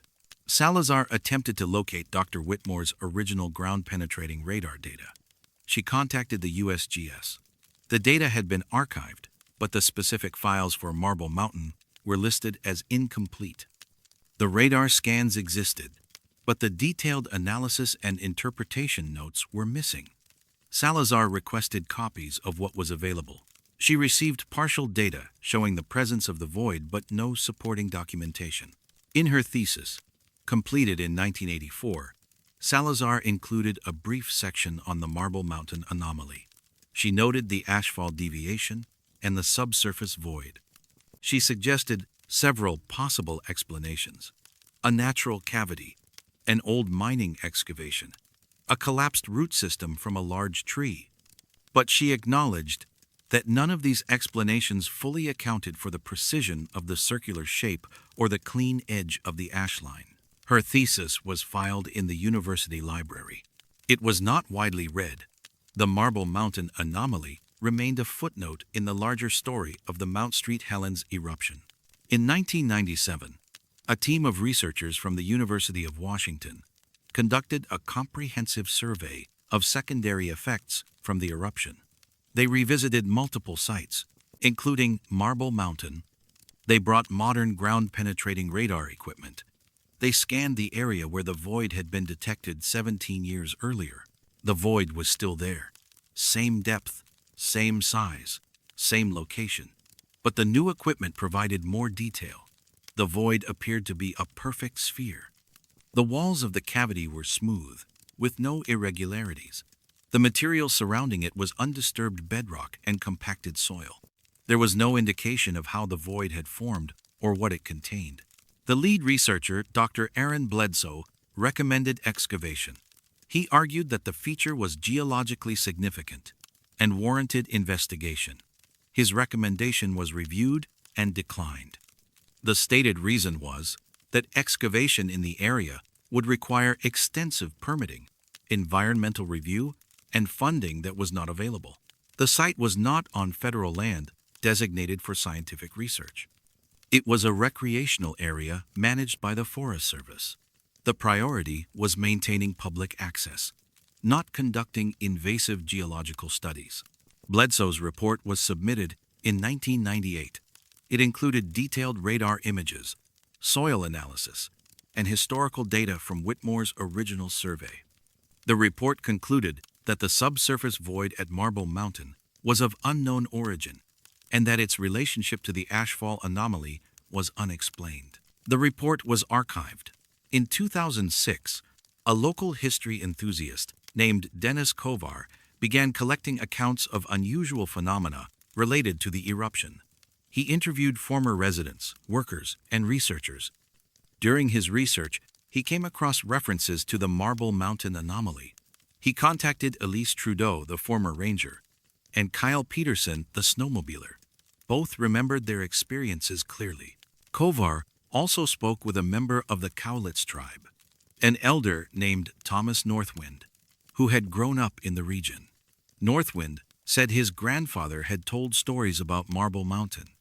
According to those stories, there was a place near the western slope where the earth was hollow. His grandfather had called it a breathing place, a spot where the land inhaled and exhaled. Northwind did not know the exact location his grandfather had described, but he believed it was somewhere near the snow park. Kovar documented these accounts in a self-published book released in 2007. The book received limited distribution. Most copies were sold locally. But the section on Marble Mountain attracted attention from a small community of researchers interested in geological anomalies. One of those researchers, a physicist named Dr. Laura Mendez, visited the site in 2009. She brought equipment to measure gravitational variations. She conducted a series of tests over a 3-day period. Her findings showed a slight gravitational anomaly, consistent with the presence of a subsurface void. But the measurements also showed something else: a periodic fluctuation. Every 11 hours and 43 minutes, the gravitational reading would shift by a tiny amount. The shift was within the margin of error for her equipment, but it was consistent. It repeated across multiple measurement cycles. Mendez published her findings in a small academic journal in 2010. She noted that the fluctuation could be caused by tidal forces, groundwater movement, or equipment sensitivity. But she also noted that the periodicity did not match any known natural cycle. 11 hours and 43 minutes did not correspond to tidal patterns, diurnal rhythms, or seismic activity. Her paper was read by a handful of specialists. It generated no further research. The site remains accessible. Hikers and snowmobilers use the snow park regularly. Most of them do not know about the circle or the void beneath it. There are no signs, no markers. Just an area where the ash fell in a pattern that does not match the physics of falling particles, and a hollow space 8 feet underground that has no documented origin. The ash line has eroded over time. The circle is no longer as visible as it was in 1980. But if you know where to look, and if the light is right, you can still see the slight difference in vegetation. The plants inside the circle grow a little differently, not dramatically, just enough to notice if you are paying attention. And 8 feet below, the void remains, smooth-walled, perfectly round, containing nothing that any instrument has been able to detect. Predating an eruption that bent the ash line around it, as if the falling particles knew something was there and chose to avoid it.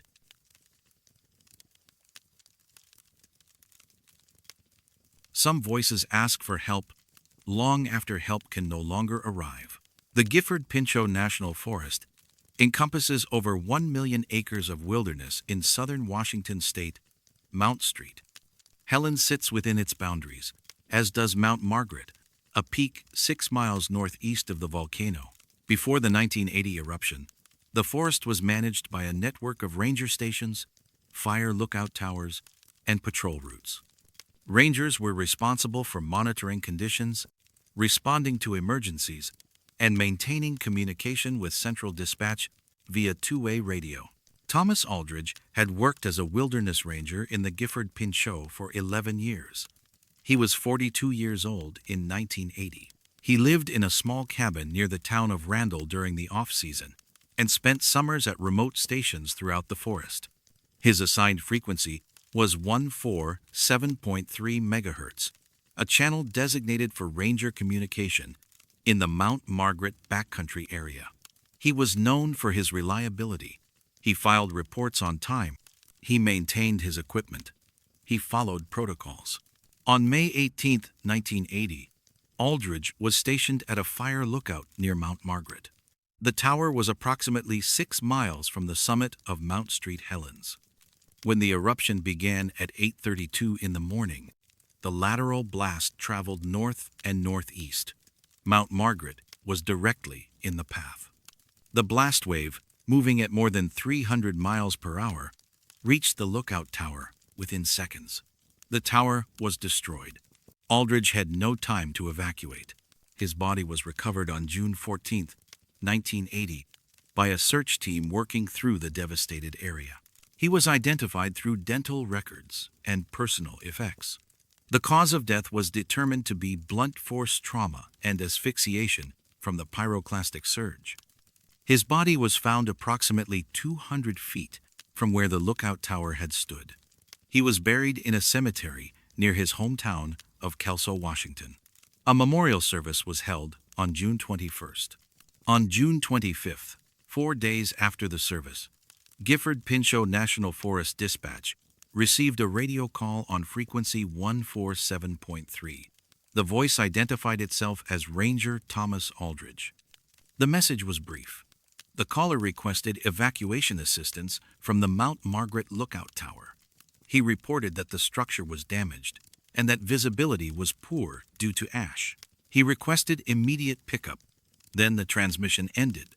The dispatcher on duty was a woman named Carol Jennings. She had worked for the Forest Service for 16 years. She knew Aldridge. She had spoken with him over the radio dozens of times. She recognized his voice. But she also knew he was dead. She had attended his memorial service 4 days earlier. Jennings did not respond to the call. She documented it in the dispatch log. Time, 14:23 hours. Frequency, 147.3. Caller identification, Ranger Thomas Aldridge. Message: request for evacuation from Mount Margaret Lookout. She noted that the call was anomalous and flagged it for supervisor review. Her supervisor, a district ranger named Gerald Kozlowski, reviewed the log that evening. He listened to the recording. All radio communications were automatically recorded on magnetic tape. Kozlowski had also worked with Aldridge. He also recognized the voice, but the content of the message was impossible. The Mount Margaret lookout no longer existed. Aldridge was dead. The frequency should have been silent. Kozlowski contacted the Forest Service communications technician, a man named Peter Duval. He asked if the frequency could have been reused, if someone else could have been broadcasting on it. Duval checked the records. Frequency 147.3 had been decommissioned on June 20th, following Aldridge's confirmed death. No other radio in the Forest Service inventory was assigned to that frequency. It was inactive. The call was discussed among senior staff. The consensus was that it had been a hoax. Someone with a radio capable of transmitting on that frequency had impersonated Aldridge. But this explanation raised questions. The voice was accurate.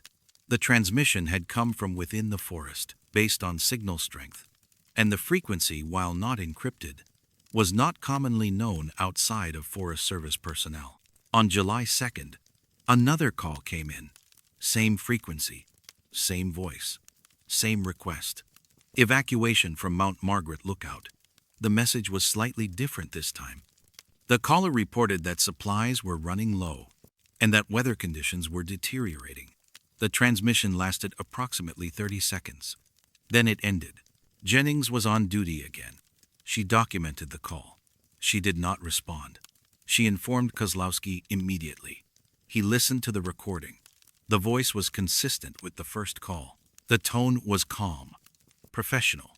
It matched Aldridge's typical communication style. Kozlowski contacted the Skamania County Sheriff's Office.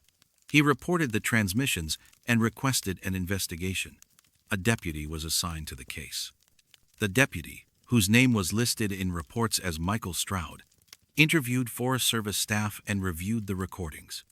He concluded that the calls were likely pranks, possibly made by someone with access to old Forest Service equipment. He recommended increased security around remaining radio equipment and monitoring of the frequency. No further action was taken. The calls continued. Every 7 days, almost to the hour, always on frequency 147.3. Always the same voice. Always a request for evacuation from Mount Margaret. The messages varied slightly. Sometimes the caller mentioned visibility issues, sometimes equipment problems, sometimes weather, but the core request never changed. Jennings kept detailed logs. She noted the time of each call, the duration, and the content. By the end of July, there had been 5 calls.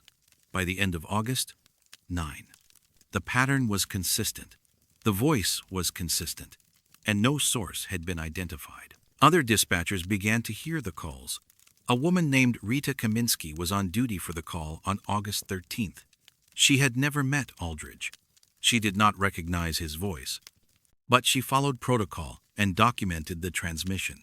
When she played the recording back for Kozlowski, he confirmed it was the same voice, the same pattern. In September, the Forest Service brought in a communications specialist from the regional office in Portland. His name was Leonard Vasquez. He was asked to analyze the transmissions and determine their origin. Vasquez spent 3 days at the Gifford Pinchot Dispatch Center. He reviewed all the recordings. He examined the radio equipment. He checked for unauthorized transmitters in the area. His report, filed on September 24, 1980, stated that the transmissions were genuine radio signals originating from within a 20-mile radius of the dispatch center. The signal strength and propagation patterns were consistent with a handheld or mobile radio, not a fixed station. But he could not identify the specific source. He noted that the frequency had been officially decommissioned and should not be in use. He recommended continued monitoring, but acknowledged that locating the transmitter would be difficult given the terrain and the vast size of the forest. The calls continued into October. On October 9th, the message changed slightly. The caller reported that he could see rescue teams in the distance, but that they were not responding to his signals. He requested that dispatch direct them to his location. The transmission ended with the same request for evacuation. Jennings found this message particularly disturbing. She noted in her log that there were no rescue teams active in the Mount Margaret area. The blast zone was still restricted. Recovery operations had moved to other locations. The area around the former lookout tower was inaccessible and dangerous. On October 16th, another call. This time, the caller mentioned seeing helicopters. He said they were circling the area but not landing. He requested clarification on evacuation procedures. The transmission was longer than usual, approximately 90 seconds. By late October, the calls had become part of the routine at dispatch. Staff knew they would occur. They documented them. They no longer attempted to respond. The frequency was monitored, but not actively used for any other purpose. On November 6th, the final call was received. The message was brief. The caller said that conditions were stable and that he would continue to wait for evacuation. He signed off using Aldridge's Ranger identification number. Then the frequency went silent. No further transmissions were received on 147.3. The frequency remained inactive. Monitoring continued through the end of November, then into December. Nothing. The calls had stopped as abruptly as they had begun. Kozlowski requested a final review of the case in December. He wanted closure. He wanted an explanation. The Forest Service Communications Office provided a summary. 23 calls over 24 weeks. All from the same frequency. All consistent with Ranger Thomas Aldridge's voice. No source identified. No equipment recovered. No evidence of a hoax. The recordings were archived. The case file was closed. The official conclusion was that the transmissions had been unauthorized broadcasts by an unknown individual using salvaged or stolen equipment. The case was classified as resolved through administrative closure, meaning no further investigation would be conducted. But some of the dispatchers did not accept this conclusion. Carol Jennings kept copies of the logs. She also kept personal notes. In those notes, She wrote that the voice in the recordings was not just similar to Aldridge's voice. It was identical. Intonation, pacing, word choice. She had listened to hours of verified recordings of Aldridge from before his death. She compared them to the post-death transmissions. She could find no difference. Rita Kaminsky, who had not known Aldridge, interviewed Kozlowski and other staff who had worked with him. She asked them about his communication style. They described it in terms that matched the transmissions exactly. Professional, calm under pressure, specific about conditions, always requesting rather than demanding. The voice on the radio, they said, was exactly how Aldridge would have communicated in that situation. In 1983, a journalist named David Epstein investigated the story for a regional magazine. He obtained copies of some of the recordings through a Freedom of Information request. He hired a voice analysis expert, a forensic linguist from the University of Washington named Dr. Patricia Vollmer. She compared the post-death recordings to verified pre-death recordings of Aldridge. Her analysis, completed in March of 1984, concluded that the voice patterns were consistent. Same speaker. High degree of certainty. Epstein's article was published in June of 1984. It included interviews with Jennings, Kozlowski, and Duvall. It presented the voice analysis. It raised questions about the official explanation. The article suggested that the transmissions remained unexplained and that the case deserved further investigation. The article received limited circulation. No further investigation was conducted. The frequency 147.3 remains decommissioned.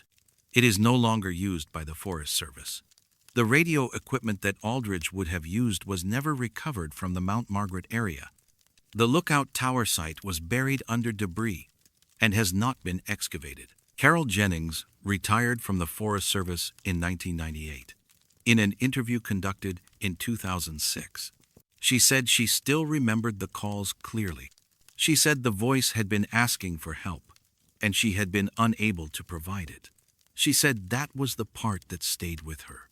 Not the impossibility of the situation, but the fact that someone was asking and no one could answer. Gerald Kozlowski died in 2012. In his personal papers, donated to the Washington State Archives, there is a folder labeled Aldridge Transmissions. It contains copies of the dispatch logs, the communication specialist's report, and a handwritten note. The note is dated November 7, 1980, the day after the final call. It reads, "Frequency silent as of 0600 hours. No explanation, no closure. He stopped calling. I don't know why. The recordings still exist in the Forest Service archives. They are available for review under records retention policies. The voice on them is calm, professional, and consistent. It asks for evacuation from a place that no longer exists. It reports conditions that could not be observed. It uses a radio that was never found, and a frequency that was officially dead. And for 24 weeks in 1980, someone answered calls that should not have been possible, from a ranger who was buried in June, asking for help that would never come.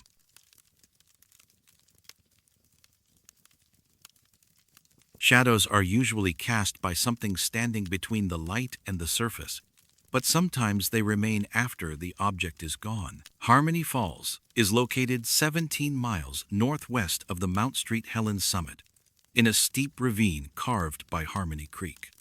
The falls themselves drop approximately 80 feet over a basalt cliff face formed during earlier volcanic activity thousands of years ago.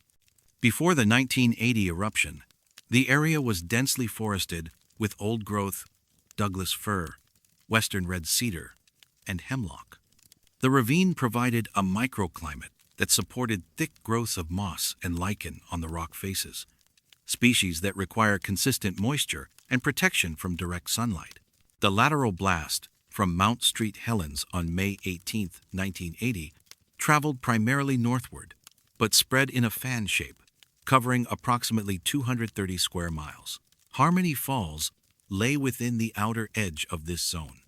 The blast wave, though diminished at that distance, still carried sufficient force to strip bark from trees, flatten younger vegetation, and scour exposed rock surfaces. The heat, ash, and abrasive particles removed most organic material from vertical surfaces in the blast path. Recovery and survey teams reached Harmony Falls in late July of 1980. The area was difficult to access. The trails had been destroyed. Fallen trees blocked the approach. A crew from the United States Forest Service was conducting damage assessment and mapping work when they discovered the anomaly on the eastern wall of the ravine, approximately 30 feet above the creek bed. The rock face had been scoured clean by the blast. Moss and lichen that had covered it for decades were gone, leaving bare basalt exposed. But in one section, a human-shaped silhouette remained. The protected area was approximately 6 feet tall and showed clear definition: head, torso, arms, legs. The arms were raised as if holding something above the head. The moss and lichen within this silhouette were intact, undamaged, the same green and gray tones they had been before the eruption. The crew leader was a forester named Vincent Holloway. He photographed the site on July 29, 1980. His photographs show the silhouette clearly. The contrast between the bare rock and the preserved vegetation is stark. The shape is precise. The edges are clean, as if something had been standing there, blocking the blast, protecting the surface behind it. Holloway's initial assumption was that someone had been standing against the rock face when the blast occurred, and that their body had shielded the moss. But there was no body at the site. The crew searched the immediate area. They found no human remains, no clothing, no equipment. The creek bed below contained fallen trees and debris, but nothing that suggested a human presence. The site was documented and reported to the USGS and Forest Service headquarters.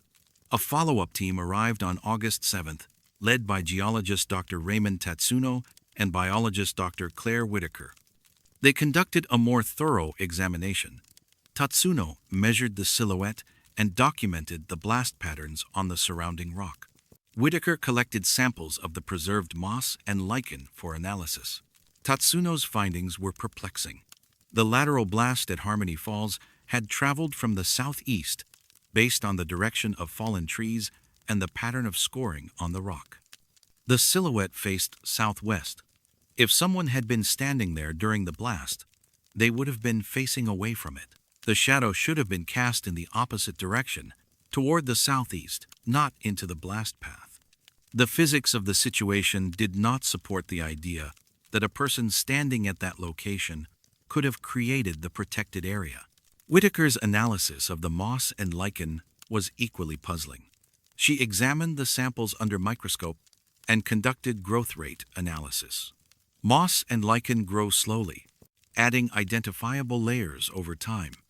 The samples from within the silhouette showed growth patterns consistent with multiple years of development. Based on her analysis, the moss had been growing undisturbed for at least 5 years before the eruption, possibly longer.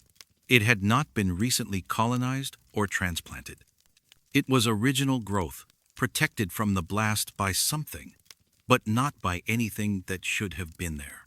Whitaker noted in her report that the species present were typical of the pre-eruption microclimate. They required consistent shade and moisture. The blast had created conditions that should have killed them: extreme heat, desiccation, physical abrasion. Yet within the silhouette they had survived intact. The protected moss was healthier than moss in other partially shaded areas nearby that had also survived the blast. Dr. Tatsuno examined the possibility that the rock face itself had created a shadow effect. Perhaps a natural feature, a projection or overhang, had deflected the blast. But the rock face was relatively smooth. There were no significant protrusions. The silhouette occurred on a flat section of wall. There was no geological feature that could account for the protection. Another theory involved debris, perhaps a large piece of material carried by the blast or already present at the site had momentarily shielded the rock face. But this would have required the debris to be precisely positioned, to remain stationary during the blast, and then to be removed without leaving any trace. The likelihood of such a scenario was considered extremely low. The photographs taken by Holloway were circulated among researchers studying the eruption. Several people noted the unusual nature of the silhouette. The posture, with arms raised overhead, suggested intentional positioning. It looked like someone holding something up, offering it, or trying to protect themselves. But the absence of a body made the image more unsettling than explanatory. Local residents who had lived in the area before the evacuation were shown the photographs. A former fishing guide named Arthur Donnelly said he had hiked to Harmony Falls many times in the years before the eruption. He remembered the rock face and the moss covering it. He said the area had always felt peaceful, quiet. He did not remember seeing any unusual markings or shapes in the moss before 1980. He was certain he would have noticed something as distinct as a human silhouette. Another witness, a Forest Service volunteer named Gina Kostreba, had conducted trail maintenance near Harmony Falls in 1979. She had spent several days working in the ravine. She also remembered the moss-covered rock face. She said it had been uniform, no patterns, no shapes, just continuous green growth.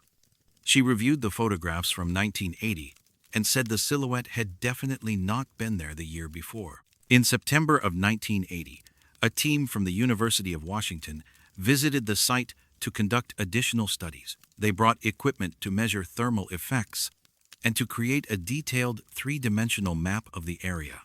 The lead researcher, Dr. Leonard Furukawa, was interested in understanding how the blast had interacted with the terrain. His team found that the thermal signature at Harmony Falls had been significant but brief. Temperatures had likely exceeded 500 degrees Fahrenheit for a few seconds. This was sufficient to kill exposed vegetation, but not sufficient to char or combust the moss within the silhouette. The fact that the moss had survived suggested it had been shielded not just from the physical blast, but also from the thermal pulse. Furukawa also noted something unusual in the three-dimensional mapping. The silhouette was not perfectly flat against the rock face. The preserved moss and lichen extended slightly outward, creating a raised surface approximately 1 to 2 inches proud of the surrounding scoured rock.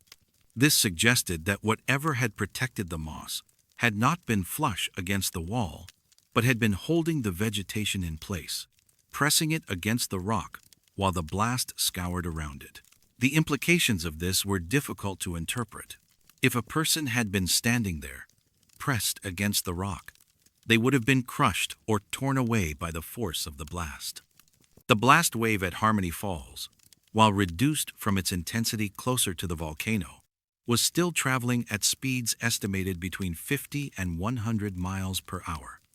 A human body could not have remained in position under those conditions, and yet the moss had remained, protected, intact. In October, a second biological team visited to study the ongoing health of the preserved vegetation. The moss and lichen within the silhouette were thriving. They showed no signs of stress or damage. In contrast, other patches of moss that had survived the blast in sheltered locations were struggling, discolored, and in some cases dying. The silhouette moss was the healthiest vegetation on the entire rock face. This finding led to speculation that the protected area had been shielded so effectively that it had experienced no environmental disruption at all. No heat, no ash, no abrasion, no change in moisture. It was as if those few square feet of rock surface had been removed from the event entirely. The site was visited by journalists in November of 1980. Articles appeared in regional newspapers. The story was presented as a curiosity, a strange artifact of the eruption. Some articles suggested the silhouette was evidence of someone who had been at Harmony Falls during the blast, though no missing persons reports matched the location. Other articles framed it as a natural anomaly, a quirk of physics that happened to create a human-like shape. But no article addressed the central problem. The moss dated to before the eruption. The blast had come from the wrong direction to to create the shadow. There was no body, and no object that could have been present at the site. The silhouette showed a person in a specific posture, arms raised, holding something, but there was no reason for that shape to exist on that rock face on May 18, 1980. In 1983, Dr. Whitaker returned to Harmony Falls. She wanted to check the long-term survival of the moss. She found the silhouette unchanged. The moss was still healthy, still green, still intact. But she also noticed something she had not documented before. Within the silhouette, the growth pattern of the moss showed a slight directional bias. The individual moss plants were oriented as if they had been growing in response to a light source that no longer existed. The orientation did not match the current sun exposure or the pre-eruption forest canopy patterns. It suggested the moss had been growing towards something that had been present before the blast, but was not present afterward. Whitaker included this observation in a follow-up paper, published in 1984.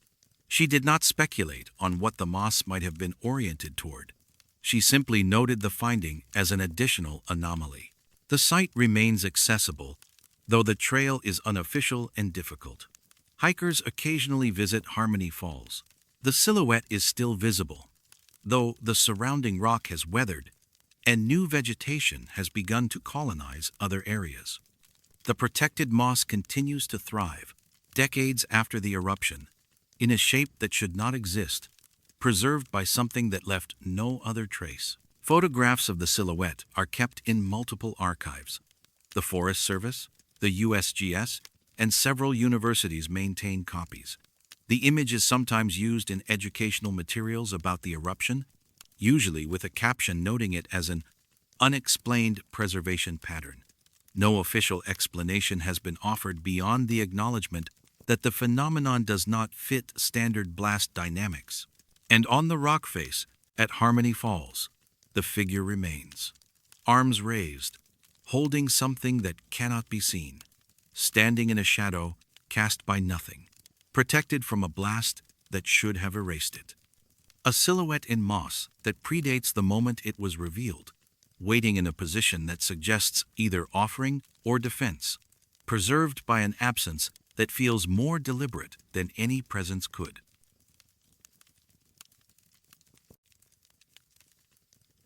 Water obeys pressure and gravity, except when it knows something is about to happen. The town of Toutle sits in the Toutle River Valley, approximately 27 miles northwest of Mount Street, Helens. In 1980, the population was around 500 people, most living in homes built on the valley floor or on the lower slopes of the surrounding hills.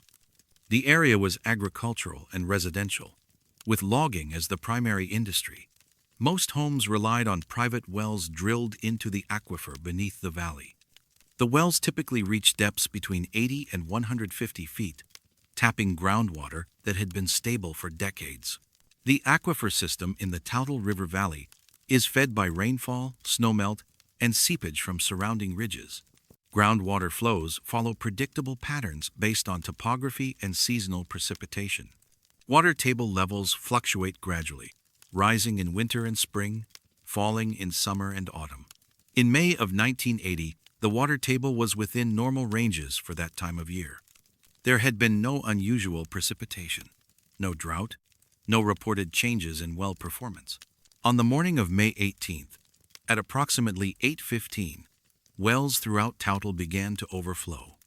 Water rose from depths where it had been stable for years, climbing rapidly through well casings and spilling out at ground level. The event was sudden, synchronized, and brief. By 8:25, the water levels began to recede. By 8:30, most wells had returned to their normal depths. 2 minutes later, Mount Street Helens erupted. The first person to notice was a resident named Barbara Hellman. She lived on the eastern edge of town in a house with a well that had been drilled in 1968. The well was approximately 120 feet deep and had never given her any problems. At 8:15 that morning, she was in her kitchen when she heard water running outside. She looked out the window and saw water pouring from the well cap, which was located near her back porch.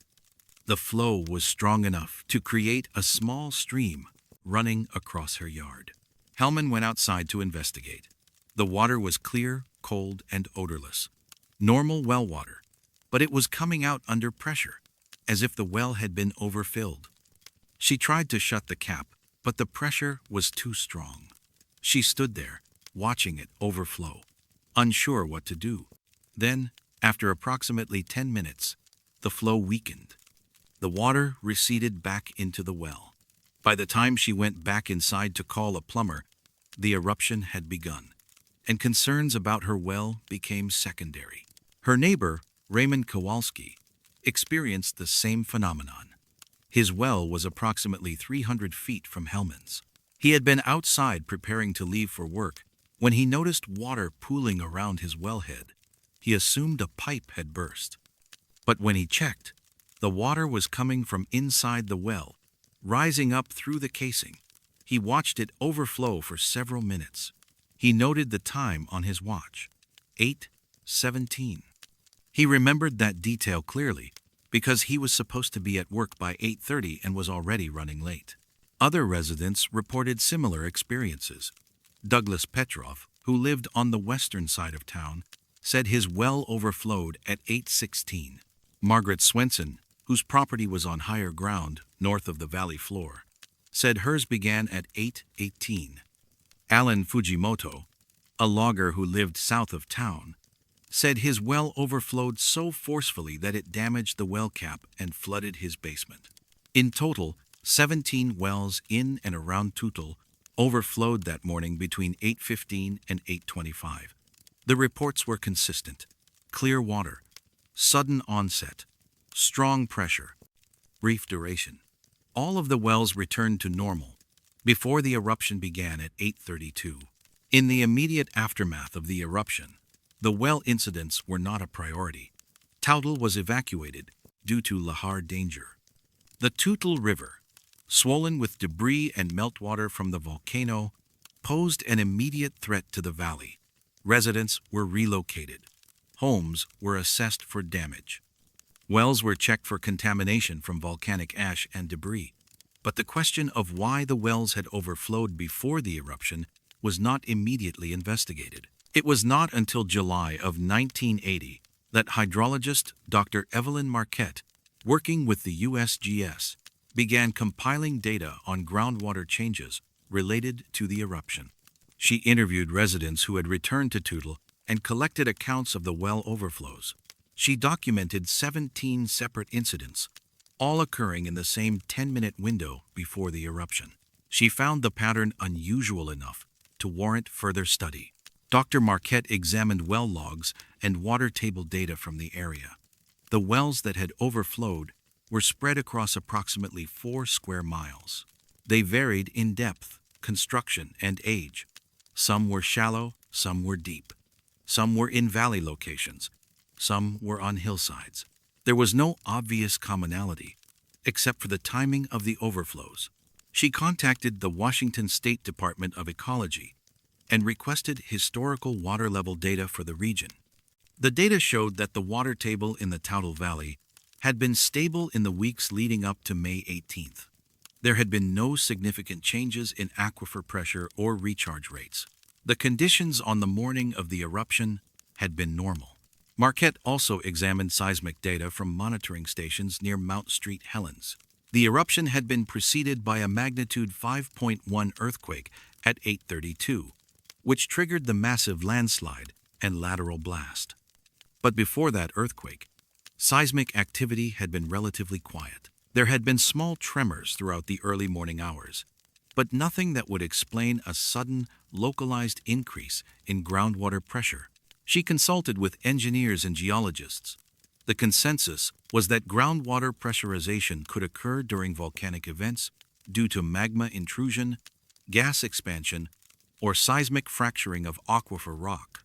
But these processes typically occurred during or after an eruption, not before.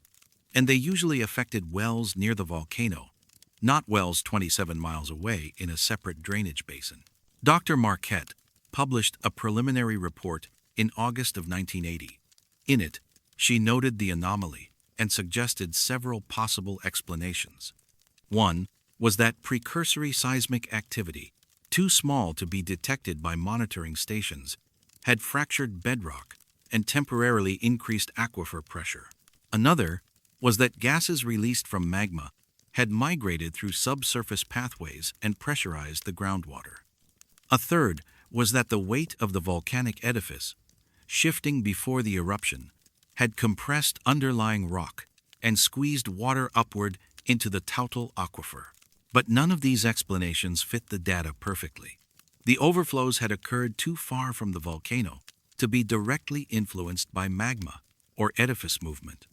Gas migration through bedrock would have left chemical traces in the water, and none were detected. And seismic fracturing would have caused ongoing changes in well performance. But the wells returned to normal immediately after the overflows and showed no lasting effects. In September of 1980, Marquette conducted field measurements of the affected wells. She lowered sensors to measure water depth and pressure. She found that the water table had returned to pre-eruption levels. There was no residual pressurization, no changes in aquifer characteristics. The wells were functioning exactly as they had before May 18th, as if the overflows had never occurred. She interviewed residents again, asking for more specific details. Barbara Helens said the water that had overflowed from her well had been colder than usual. She remembered that because she had touched it, and it had felt almost icy. Raymond Kowalski said the same thing: cold, noticeably colder than the water that normally came from his well. This detail prompted Marquette to check temperature records. Groundwater temperature is usually stable, reflecting the average annual air temperature of the region. In the Toutle Valley, well water typically measured between 50 and 55 degrees Fahrenheit year-round. But several residents who had collected water during the overflows reported temperatures in the low 40s, significantly colder than normal. Marquette hypothesized that the cold water had come from deeper in the aquifer, or from a separate source that had been forced upward. But there was no mechanism to explain why deep, cold water would suddenly rise on the morning of the eruption. Aquifer dynamics do not work that way. Water does not move vertically in large volumes without a sustained pressure differential. In October, she presented her findings at a conference on the Mount St. Helens eruption. Her presentation included maps showing the locations of the affected wells, graphs of the timing of the overflows, and analysis of the water chemistry and temperature. She concluded by stating that the phenomenon remained unexplained and that further research was needed. The response from the scientific community was muted. Most researchers at the conference were focused on the eruption itself, the blast dynamics, the ashfall, the lahars. A localized groundwater anomaly in a small town 27 miles from the volcano was not considered a high priority. Marquette's presentation was noted in the conference proceedings, but no follow-up studies were funded. One researcher who did take interest was Dr. Alan Fujikawa, a seismologist from the University of Washington. He had been studying precursory signals before volcanic eruptions. He contacted Marquette and asked to review her data. He was particularly interested in the timing. The fact that the overflows had occurred 17 minutes before the eruption suggested they might be a precursory phenomenon, something triggered by processes that were already underway beneath the volcano. Fujikawa examined seismic records from the morning of May 18th with greater precision. He found a series of very small tremors, barely detectable, that had occurred between 8:10 and 8:20. The tremors were not strong enough to be felt by people, but they were recorded by sensitive instruments. The timing aligned with the well overflows, but the tremors were occurring beneath Mount St. Helens, not beneath Toutle. The distance was too great for the tremors to have directly caused the overflows. Unless, Fujikawa theorized, there was some kind of subsurface connection, a fault system or fracture network that transmitted pressure changes from the volcano to the aquifer beneath Toutle. He searched geological maps for evidence of such a connection. He found none. In 1982, Marquette returned to Toutle to conduct a final survey. She wanted to measure the wells one more time to see if there had been any long-term changes. She found that all 17 wells were still functioning normally. Water levels were stable. No anomalies. She interviewed residents again. They confirmed that the overflows had not recurred. The wells had behaved normally every day since May 18, 1980. But several residents mentioned something else. They said that in the minutes before the overflows they had felt uneasy. Not frightened, just uneasy. A sense that something was wrong. Barbara Hellman described it as a pressure in her ears, like when weather changes rapidly. Raymond Kowalski said he had felt dizzy for a few moments. Margaret Swenson said she had heard a low hum, almost inaudible, that had made her pause and listen. All of these sensations had occurred shortly before they noticed their wells overflowing. Marquette included these accounts in her final report, published in 1983. She noted that subjective experiences are difficult to verify and that they could be influenced by memory and suggestion. But she also noted that the consistency of the accounts was striking. The residents had not communicated with each other before the overflows. They had experienced these sensations independently, at the same time, in locations spread across several miles. The report concluded with a summary of the known facts. 17 wells in total overflowed simultaneously in a 10-minute window before the Mount St. Helens eruption. The overflows were caused by a rapid rise in the water table, approximately 11 feet in 10 minutes, followed by an equally rapid return to normal depth. The water was colder than usual. No geological mechanism could explain the phenomenon. No similar events had been recorded before or since. The report was filed with the USGS and archived. It was occasionally cited in academic papers about volcanic precursory phenomena, but it generated no new research. The wells in Toutle continued to function. The town was rebuilt after the Lahars. Life returned to something resembling normal. Barbara Hellman still lives in her house on the eastern edge of Toutle. Her well still provides water. She says it has never overflowed again. But she thinks about that morning, the water rising. The pressure, the cold, and the feeling that came before it. The sense that something beneath the ground was moving, preparing, responding to something that had not yet happened, but was about to. 17 wells, 10 minutes, 11 feet of water rising from an aquifer that should have been stable. And then, 17 minutes later, the mountain erupted. The water knew first. It rose before the earthquake, before the landslide, before the blast. As if the earth had taken a breath and pushed upward, and the water had been forced to move, to spill out, to mark the moment when something deep and old decided it was time.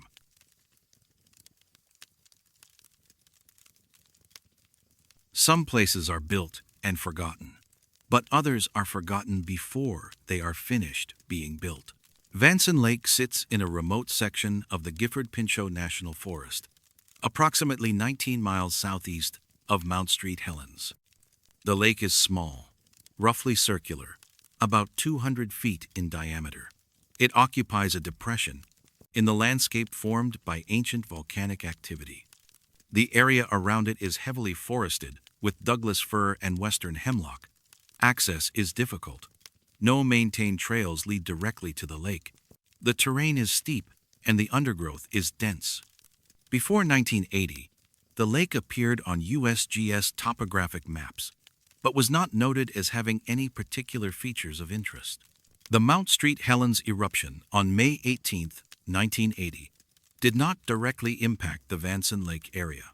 The lateral blast traveled primarily north and northeast. Vanson Lake, being southeast of the volcano, received ashfall, but was not in the devastation zone. Trees remained standing. The landscape was disturbed, but not destroyed. In the years following the eruption, the Forest Service conducted extensive surveys to assess damage, update maps, and document changes to the wilderness areas under their jurisdiction. In August of 1982, a Forest Service survey team was working in the Vanson Lake area as part of a broader mapping project. The team consisted of 3 people: surveyor James Kellerman, botanist Dr. Lucia Sorensen, and field assistant Marcus DeWitt. They were documenting tree damage, measuring ash deposits, and updating trail conditions. On August 19th, while conducting a perimeter survey of the lake, they discovered foundation remains partially hidden by undergrowth on the eastern shore.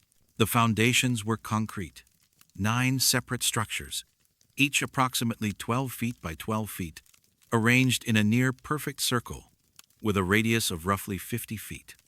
The circle's center was a cleared area, also concrete, like a communal courtyard.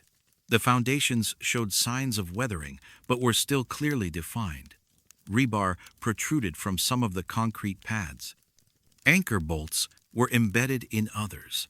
But there were no walls, no roofs, no other structural elements. Just the foundations, arranged with geometric precision. Kellerman documented the site with photographs and measurements.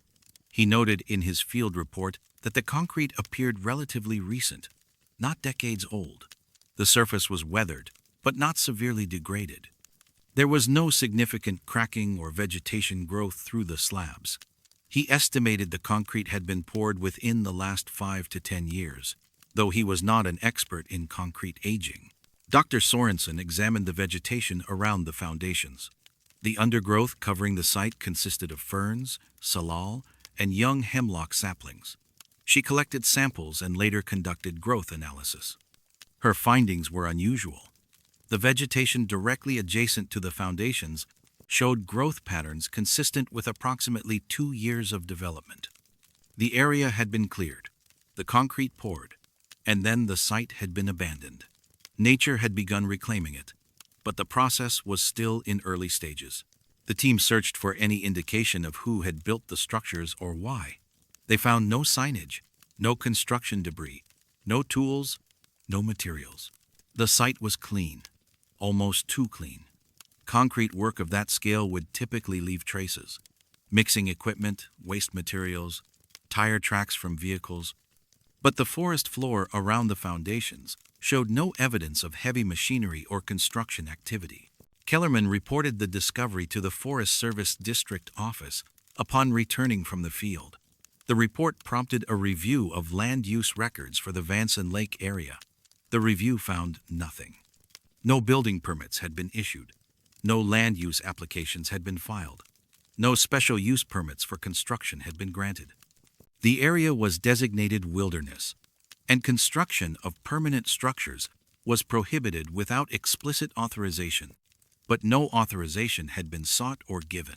The Forest Service contacted the Skamania County Planning Department to check for county-level permits. None existed. They contacted the Washington State Department of Natural Resources, no records. They searched historical files for mining claims or homestead patents that might predate Forest Service management. Nothing. The land had been federal wilderness for decades. There was no legal basis for anyone to have built anything there. In October of 1982, a follow-up team visited the site. This team included an archaeologist, Dr. Benjamin Kovacs, and a structural engineer, Patricia Lombardi. Kovacs was brought in to determine if the foundations might be historical, predating modern record-keeping. Lombardi was asked to assess the construction methods and estimate the age of the concrete. Kovacs found no artifacts or features consistent with historical settlement. The concrete was modern Portland cement, not the lime-based materials used in older construction. The rebar was standard 20th century steel. There were no hand tool marks, no stone masonry, nothing that suggested the structures were more than a few decades old. He concluded that the site was not archaeologically significant in a historical sense, but it was significant because it should not exist. Lombardi examined the concrete composition and weathering. She took core samples from several foundations and sent them to a materials lab for analysis. The results indicated the concrete had been poured sometime between 1975 and 1980. The exact date could not be determined, but the mix design and curing characteristics were consistent with that time frame. Lombardi also noted that the quality of the work was professional. The foundations were level, properly reinforced, and built to structural standards. This was not amateur work. Whoever had poured the concrete knew what they were doing. But the question remained, who had done it, and why had they stopped? 9 foundations in a perfect circle suggested a planned community or facility. But construction had never progressed beyond the foundations, and there was no record of the project existing at all. The Forest Service expanded their search. They contacted construction companies in the region, asking if any had worked near Vanson Lake. None had. They reviewed aerial photographs taken during routine forest surveys in the late 1970s. The photographs showed the Vanson Lake area, but the resolution was not sufficient to determine if the foundations were present. The site was too small and too heavily forested to be visible from the air. In December of 1982, a botanist named Dr. Raymond Takahashi, who had not been part of the original survey, requested permission to visit the site. He was interested in the vegetation growth patterns. He spent 3 days at Vanson Lake in early 1983, collecting samples and conducting detailed measurements. His findings added another layer of strangeness. Takahashi analyzed tree rings from saplings growing near the foundations. Tree ring analysis can reveal the age of a tree and provide information about environmental conditions during its growth. The saplings near the foundations were approximately 2 years old, consistent with Dr. Sorensen's earlier estimate. But the trees surrounding the site, the established forest just beyond the cleared circle, showed something unusual in their ring patterns. The rings corresponding to the year 1980 showed a growth anomaly, a brief period of stress, visible as a narrower ring, occurring in the early part of the year. Takahashi noted that this could indicate environmental stress, such as drought or temperature extremes. But the stress pattern was localized. Trees farther from the site did not show the same anomaly. Only the trees immediately surrounding the foundations displayed this pattern. Takahashi's report, filed in March of 1983, suggested that something about the site had affected local tree growth in early 1980. He could not determine what. Concrete construction would not cause that kind of stress. The ash fall from the eruption had occurred in May, too late to account for the early year anomaly. The stress had occurred before the eruption, and it had been confined to the immediate vicinity of the foundations. The Forest Service considered the possibility that the site was connected to pre-eruption activity related to Mount Street Helens. Perhaps scientists or researchers had established a monitoring station. But no scientific institutions had any record of work at Vanson Lake. The USGS, university research programs, and private geological firms all confirmed they had not operated in that location. Another theory involved illegal activity. Perhaps the foundations were intended for a remote drug operation or some other illicit purpose, but the site was too visible, too permanent. Illegal operations are typically temporary and hidden. These foundations were built to last, constructed with professional standards, and arranged in a pattern that suggested long-term planning. In June of 1983, a journalist named Sarah Kelleher investigated the story for a regional magazine. She interviewed the survey team members and reviewed all available documentation. She also contacted local residents in the towns near the Gifford-Pinchot National Forest, asking if anyone remembered construction activity near Vanson Lake in the late 1970s or early 1980. No one did. But one resident, a retired logger named Eugene Whitmore, mentioned something unusual. He said that in the winter of 1980, before the eruption, he had been hunting in the general area southeast of Mount Street, Helens. He had not gone to Vanson Lake specifically, but he had been within a few miles of it. He remembered seeing lights in the forest one evening. Not flashlights, steady lights, like work lights. He had assumed there was a Forest Service crew doing winter maintenance, but he found it odd because the area was remote and winter work was uncommon. Whitmore could not provide an exact date. He thought it had been in February or March. He had not investigated the lights. He had been heading back to his vehicle before dark and had only seen them from a distance. He mentioned the memory to Kelleher because it was the only unusual thing he recalled from that area during that time frame. Kelleher's article was published in August of 1983. It presented the facts of the case and noted the lack of explanation. The article generated some local interest but no new information. No one came forward to claim responsibility for the foundations. No additional records were discovered. The site at Vanson Lake remained as it was. The Forest Service designated it as an unresolved structure anomaly in their records. The foundations were left in place. They were not considered hazardous, and removing them would have required significant effort and expense for no clear benefit. The site was simply noted on internal maps and left alone. Over the years, a few hikers and wilderness explorers found the foundations.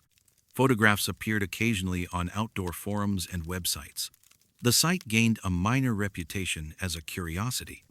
Speculation ranged from secret government projects to abandoned cult compounds. But no evidence supported any of these theories. In 2009, a graduate student named Jennifer Albright conducted a study on abandoned structures in wilderness areas. She visited Vanson Lake and documented the site again. By then, the foundations were more heavily overgrown. Moss covered much of the concrete. Small trees had taken root in cracks, but the circular arrangement was still visible. The geometry was still precise. Albright attempted to locate any surviving members of the original survey team. James Kellerman had retired. She interviewed him by phone. He remembered the discovery clearly. He said the site had always bothered him, not because of what was there, but because of how complete the foundations were and how absent everything else was. He said it looked like someone had finished the hardest part of the work and then stopped immediately.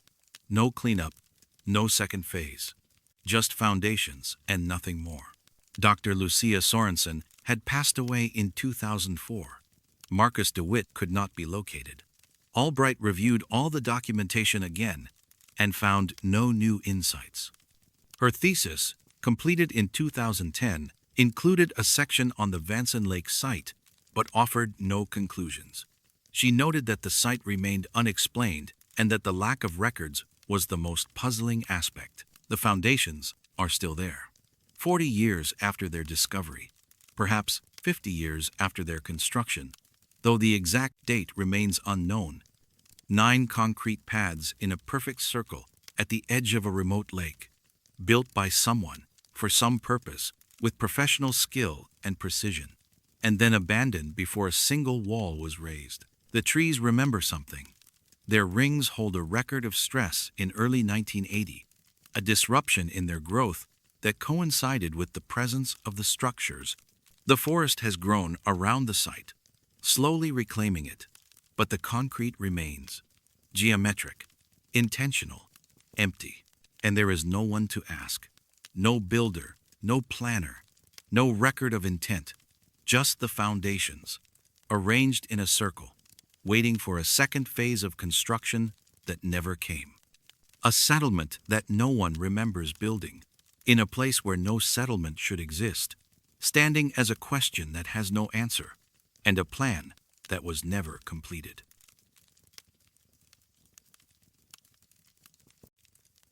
The Earth keeps records in ways we do not fully understand, and sometimes it plays them back. The University of Washington operates one of the most comprehensive seismic monitoring networks in the Pacific Northwest. The lab, located in Seattle, has been recording earthquake and volcanic activity since the early 20th century. By the 1970s, the facility had evolved into a sophisticated operation, using multiple seismographs positioned throughout Washington and Oregon to detect ground motion with increasing precision. The instruments record continuously, creating permanent archives of every tremor, every shift, every movement of the Earth beneath the region.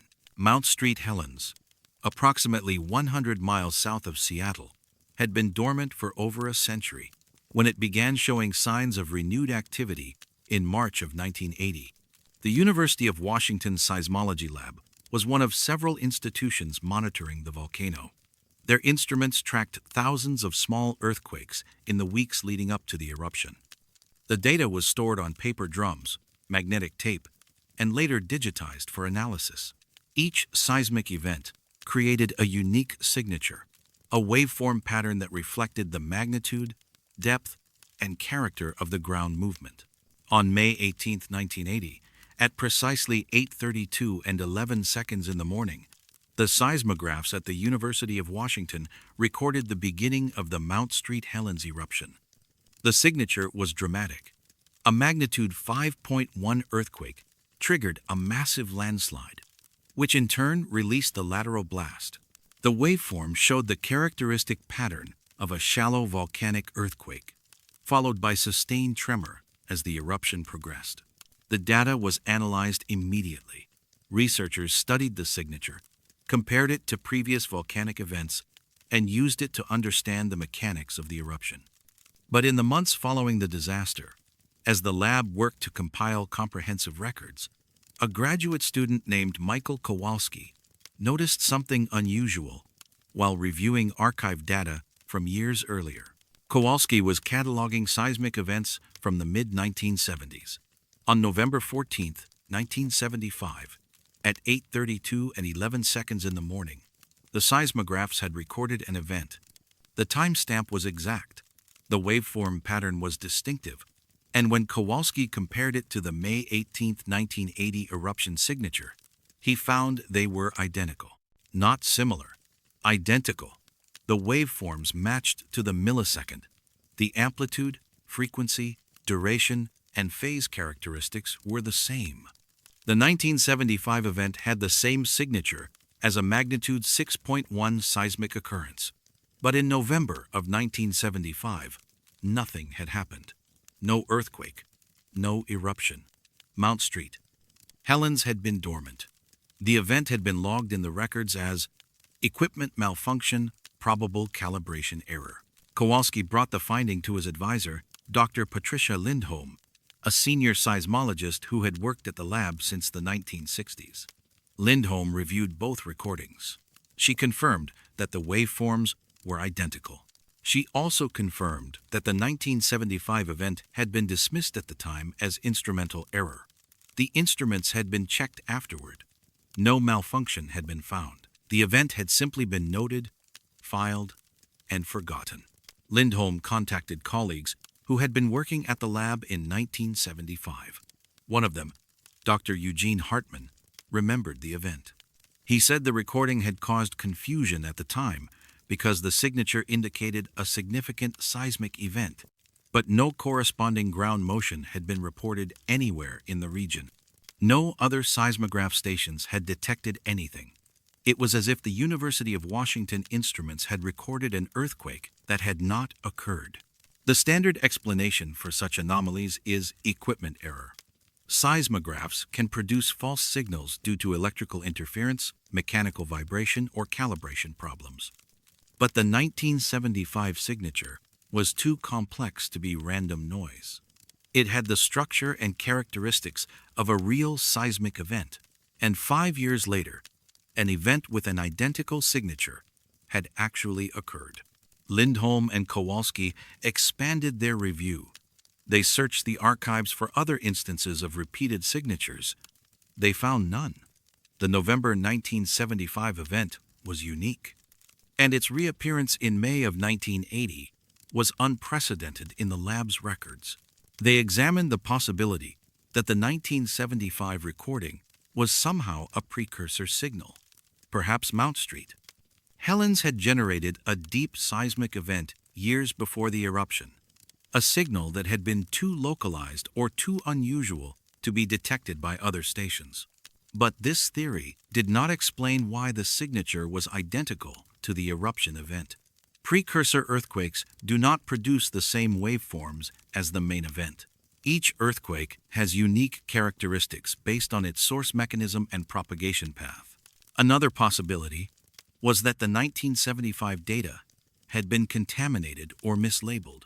Perhaps the recording was actually from a different date, or perhaps it had been damaged and later repaired in a way that made it appear identical to the 1980 event.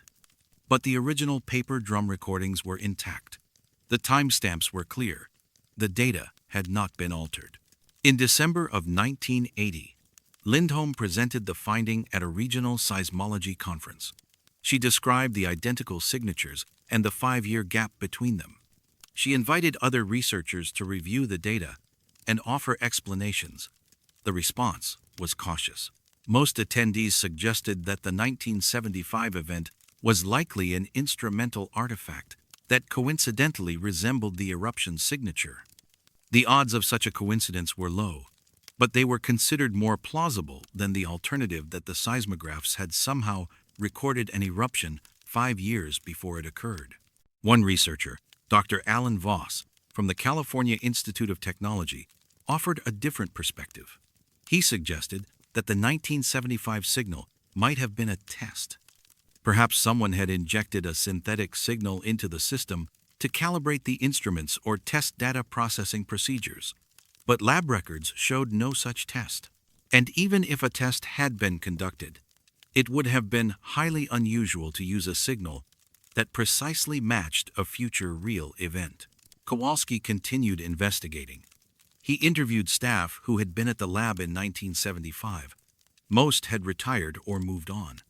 But he found one technician, a man named Robert Jankowski, who had been responsible for maintaining the seismographs at that time. Jankowski remembered the November 14th event. He said it had stood out because the instruments had recorded it clearly, but there had been no felt reports, no damage, no aftershocks, nothing to corroborate the data. Jankowski also remembered checking the equipment after the event. He had tested the seismographs, examined the connections, and reviewed the calibration. Everything had been functioning correctly. He had concluded that the signal was real, but he had no explanation for what had caused it. The event had been filed as unexplained, and the lab had moved on. When Kowalski told him that the same signature had appeared again in 1980 during the eruption, Jankowski was silent for a moment. Then he said something that stayed with Kowalski. He said that in his years of working with seismographs, he had learned that the instruments sometimes recorded things that did not fit into existing frameworks, signals that were real but inexplicable. He said the November 1975 event had been one of those signals, and now, 5 years later, it had meaning. In early 1981, Lindholm and Kowalski prepared a paper for publication.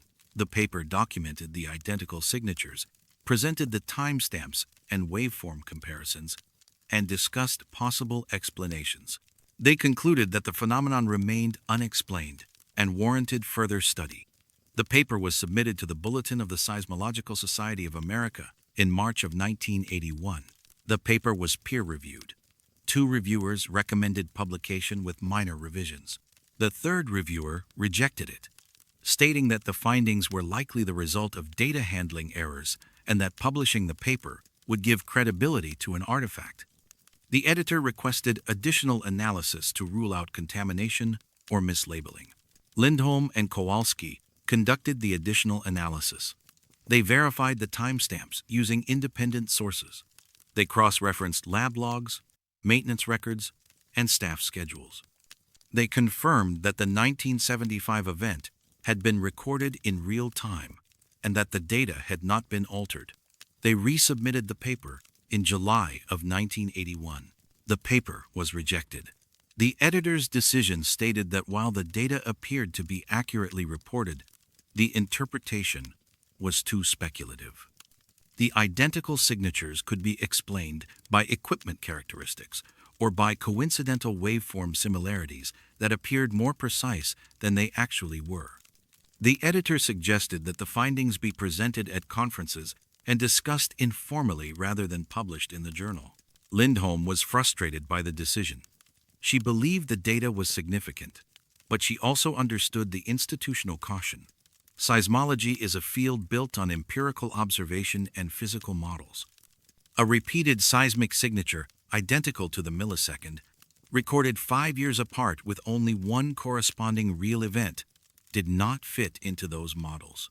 Publishing such a finding without a plausible mechanism would invite skepticism and controversy. The data remained in the lab archives. Lindholm included the finding in a few presentations over the years, but it never gained traction. Most researchers who reviewed it concluded that the 1975 event was an instrumental anomaly. The coincidence was remarkable, but coincidences occur. Kowalski completed his graduate work and moved into applied geophysics. He left academia in the mid-1980s, but he kept copies of the waveform data. In an interview conducted in 2006, he said he had never found a satisfactory explanation. He said the signatures were identical in every measurable way. He said that if the 1975 event had been an equipment error, it was an error that perfectly predicted a real event 5 years in the future. In 2012, a researcher named Dr. Jennifer Albrecht was studying precursory phenomena associated with volcanic eruptions. She came across references to the repeated signature in old conference proceedings. She contacted the University of Washington Seismology Lab and requested access to the original data. The lab provided digital copies of both recordings. Albrecht analyzed them using modern signal processing techniques. Her analysis confirmed what Lindholm and Kowalski had found. The waveforms were identical. The match extended across multiple frequency bands and phases. The probability of such a match occurring by chance was vanishingly small. Albrecht concluded that the 1975 signal was either a real seismic event that had no surface manifestation or an unknown type of instrumental recording phenomenon. She also discovered something that had not been noted in the original analysis. The 1975 event had been recorded at exactly 8:32 and 11 seconds in the morning, Pacific Standard Time. The 1980 eruption had occurred at 8:32 and 11 seconds, Pacific Daylight Time. Accounting for the time zone difference, the events were separated by exactly 4 years, 6 months, and 4 days. But the clock time was identical. 8:32:11. Albrecht found this detail unsettling. She could not explain why it mattered, but the precision bothered her. She wrote a brief article about the finding for a geophysics blog in 2013. The article generated some discussion, but no new insights. The data remained unexplained. The original seismograph records are stored at the University of Washington. Both the paper drums and the digital files are preserved. Researchers can access them. The waveforms can be compared. The timestamps are clear, and the conclusion is unavoidable. On November 14, 1975, the instruments recorded a seismic signature that would not correspond to a real event until May 18, 1980. The instruments recorded an eruption before the eruption happened, or they recorded something else entirely, something that mimicked the eruption with perfect fidelity. Or the Earth produced a signal in 1975 that it repeated in 1980, as if rehearsing, as if testing, as if announcing what was to come. And the seismographs, faithful and precise, recorded both events, the malfunction and the eruption, the prediction and the fulfillment. Identical waveforms, 5 years apart, connected by nothing that science can currently explain and everything that the instruments insist is true. The data does not lie, but what it is saying remains a question no one has answered. And the timestamp, 8:32:11, repeats in the archives like an echo waiting for someone to finally understand what it means.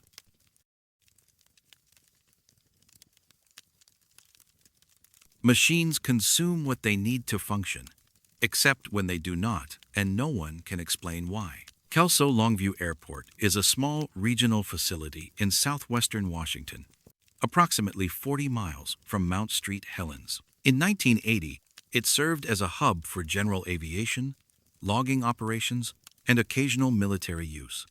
The airport had standard refueling infrastructure, including above-ground fuel tanks and pumping equipment maintained by civilian contractors.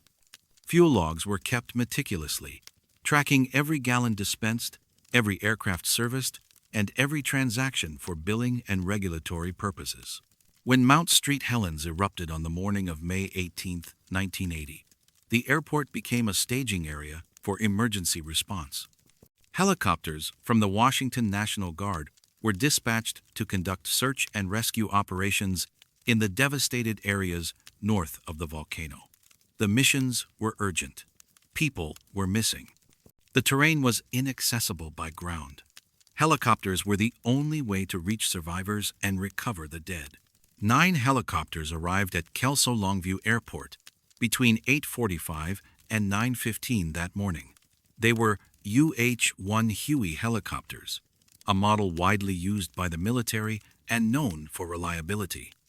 Each helicopter had a fuel capacity of approximately 210 gallons. The aircraft had flown in from their base near Tacoma and needed refueling before heading into the disaster zone. The refueling operation was supervised by Airport Manager Gerald Nakamura and conducted by ground crew members trained in military aircraft servicing. Each helicopter was topped off, meaning the fuel tanks were filled to capacity. The process was standard. Fuel was pumped from the storage tanks, measured by flow meters, and recorded in the log. Each aircraft received between 140 and 180 gallons, depending on how much fuel remained from the flight from Tacoma. The helicopters departed between 9:30 and 9:45. Their mission was to fly north toward the blast zone, search for survivors, evacuate injured individuals if possible, and assess conditions. The flight time to the disaster area was approximately 30 minutes each way. The helicopters were expected to operate in the field for 2 to 3 hours, then return to Kelso Longview to refuel before continuing operations. All 9 helicopters returned between 12:30 and 1 in the afternoon. The pilots reported intensive flight operations. They had flown multiple search patterns, hovered extensively, and operated in difficult conditions with heavy ash in the air. Several helicopters had transported injured individuals or recovery personnel. The missions had been fuel-intensive. Hovering and maneuvering in mountainous terrain consumed significantly more fuel than level flight. When the helicopters landed, the ground crew prepared to refuel them immediately. But the pilots reported something unusual. Their fuel gauges indicated more fuel than expected. In some cases, the gauges read higher than they had at departure. The pilots assumed the gauges were malfunctioning due to ash contamination or instrument error. But when the ground crew physically checked the fuel levels using dipsticks, they confirmed the gauge readings. The tanks contained more fuel than they should have. Nakamura was called to investigate. He reviewed the departure logs. Each helicopter had been topped off before leaving. The fuel quantities were documented. He compared those figures to the current fuel levels measured by dipstick. The numbers did not make sense. The helicopters had used little to no fuel. In some cases, they appeared to have returned with more fuel than they had left with. Nakamura ordered a full inspection. The ground crew checked each helicopter for fuel leaks. None were found. The fuel tanks were intact. The fuel caps were secure. There was no evidence that fuel had been added during the mission. The helicopters had not landed at any other location to refuel. The pilots confirmed they had operated continuously in the blast zone and had returned directly to Kelso Longview. The fuel gauges were tested. All were functioning correctly. The dipstick measurements were repeated. The results were consistent. The helicopters had not consumed fuel in accordance with their operational hours.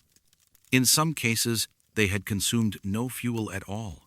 In others, the fuel level had apparently increased. One of the pilots, Chief Warrant Officer Daniel Kowalski, described the flight in detail. His helicopter had spent approximately 3.5 hours in the air. They had conducted search patterns at low altitude, hovered multiple times to lower rescue personnel, and flown through areas with heavy ash concentration. The engines had run continuously. The helicopter had performed normally, but when he checked his fuel gauge before landing, it showed 3/4 full. He had departed with a full tank. Based on his flight time and operations, he should have returned with less than half a tank.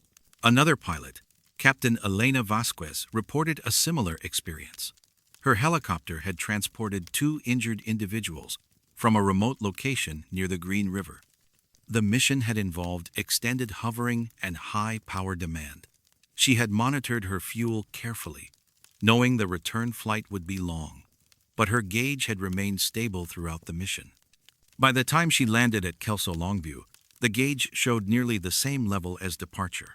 She said it was as if the helicopter had not used fuel at all. Nakamura contacted the National Guard Command and reported the anomaly.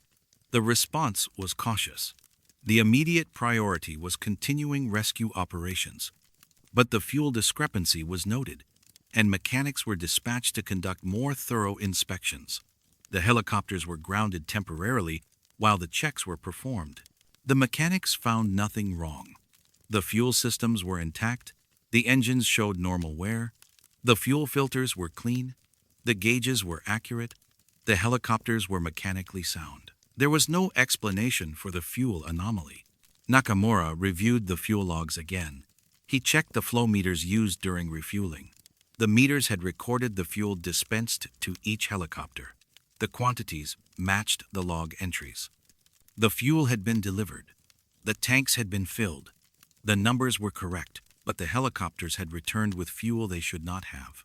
The only possible explanations were that the gauges had malfunctioned during flight, that the dipstick measurements were incorrect, or that the fuel logs were wrong. But all three sources of data agreed. The helicopters had more fuel than they should have, and no mechanical or procedural error could account for it. The National Guard Command ordered the helicopters to resume operations. Fuel was added as needed, and the aircraft departed for additional missions that afternoon. The subsequent flights behaved normally. Fuel consumption matched expectations. Gauges read correctly. The anomaly did not repeat. By evening, the fuel discrepancy had been noted in multiple reports. Nakamura filed an incident summary with the Federal Aviation Administration. He documented the refueling quantities, the flight operations, and the return fuel levels. He noted that no mechanical defects had been found, and that the anomaly had occurred only during the initial missions on the morning of the eruption. The FAA acknowledged the report, but took no action. The focus was on managing the ongoing disaster response. Fuel anomalies in military aircraft were not a priority. The report was filed and archived. In the weeks following the eruption, several of the pilots and crew members discussed the incident informally. They compared notes. All 9 helicopters had experienced the same phenomenon. All had returned with more fuel than expected. Some had returned with fuel levels that defied physics. Captain Vasquez calculated that her helicopter should have consumed at least 80 gallons during her mission. Her fuel level had decreased by less than 10 gallons. Chief Warrant Officer Kowalski mentioned the incident during a debriefing session in June. He said the fuel anomaly had been one of several strange occurrences that day. He also noted that his helicopter's instruments had behaved oddly during the mission. The magnetic compass had fluctuated. The altimeter had shown inconsistent readings. He had attributed these issues to volcanic interference, electromagnetic effects from the eruption, but combined with the fuel anomaly, the pattern was unsettling. Another pilot, Lieutenant Marcus Delaney, said his watch had stopped during the flight. He had noticed it when he checked the time before landing. The watch was mechanical, a wind-up model he had worn for years. It had stopped at 10:23. He had restarted it, and it had functioned normally afterward.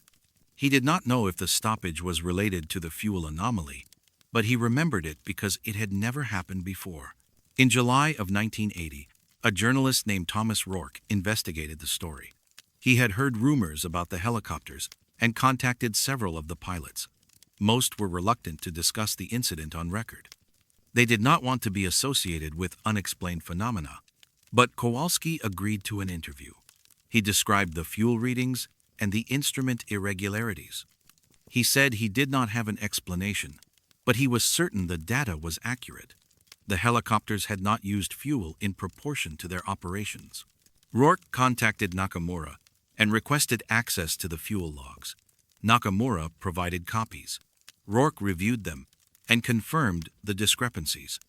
He also spoke with the ground crew who had conducted the refueling and the mechanics who had inspected the helicopters. All confirmed that the anomaly was real and that no mechanical cause had been found. Rourke's article was published in a regional newspaper in August of 1980. It presented the facts without speculation. It noted that the helicopters had returned with unexpectedly high fuel levels and that no explanation had been determined. The article suggested that the volcanic environment might have affected instruments or that the stress of the disaster response had led to errors in measurement.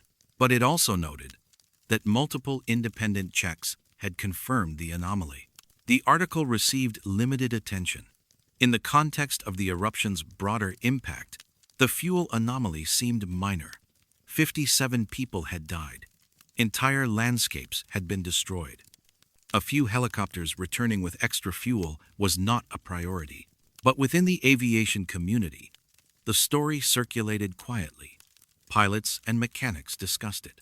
Some suggested that the ash in the air had somehow affected fuel consumption, perhaps by altering combustion efficiency. Others proposed that the gauges had been miscalibrated before departure and had corrected themselves during flight. But these explanations did not account for the dipstick measurements or the fuel logs, which showed the tanks had been full at departure. In 1983, an aviation safety researcher named Dr. Irene Kostreba reviewed the incident as part of a study on equipment reliability in disaster response. She obtained the fuel logs, the inspection reports, and interview transcripts from several of the pilots. Her analysis concluded that the fuel anomaly was unexplained. She noted that the most likely cause was a combination of measurement errors and miscommunication, but she acknowledged that the consistency of the reports and the multiple verification methods made this explanation unsatisfying. Kostreba also noted something unusual in the timing. The helicopters had departed Kelso Longview between 9:30 and 9:45. The eruption had begun at 8:32. The pilots had flown into an environment that was still actively erupting, with ash plumes, pyroclastic flows, and extreme atmospheric conditions. Kostreba speculated that the unusual environment might have affected aircraft systems in ways that were not fully understood. But she could not identify a specific mechanism that would cause fuel gauges and physical measurements to consistently read higher than expected. The helicopters involved in the incident were eventually retired from service. They were replaced by newer models over the course of the 1980s. None of the aircraft experienced similar fuel anomalies during their remaining operational years. The May 18th flights remained unique. Gerald Nakamura retired from airport management in 1992. In an interview conducted in 2004, he said the fuel anomaly was one of the strangest incidents he had witnessed in his career. He said he had checked and rechecked the numbers. He had inspected the helicopters personally. He had reviewed every possible explanation, and he had found nothing that made sense. The helicopters had flown for hours in a disaster zone and had returned with fuel they should not have had. The fuel logs from May 18, 1980, are preserved in the airport's archives. They show 9 helicopters refueled to capacity. They show departure times, and they show return fuel levels that do not match the flight operations. The numbers are clear. The discrepancy is documented. And no one has explained how 9 machines flew through an eruption, performed intensive operations, and came back with more than they should have. As if for a few hours that morning, the laws that govern consumption and expenditure did not apply. As if something about that day allowed the helicopters to operate outside the rules.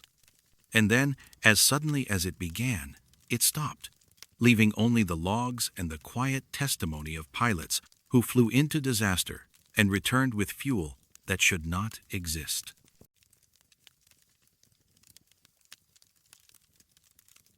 Some places swallow sound, and others swallow the very signals we use to call for help.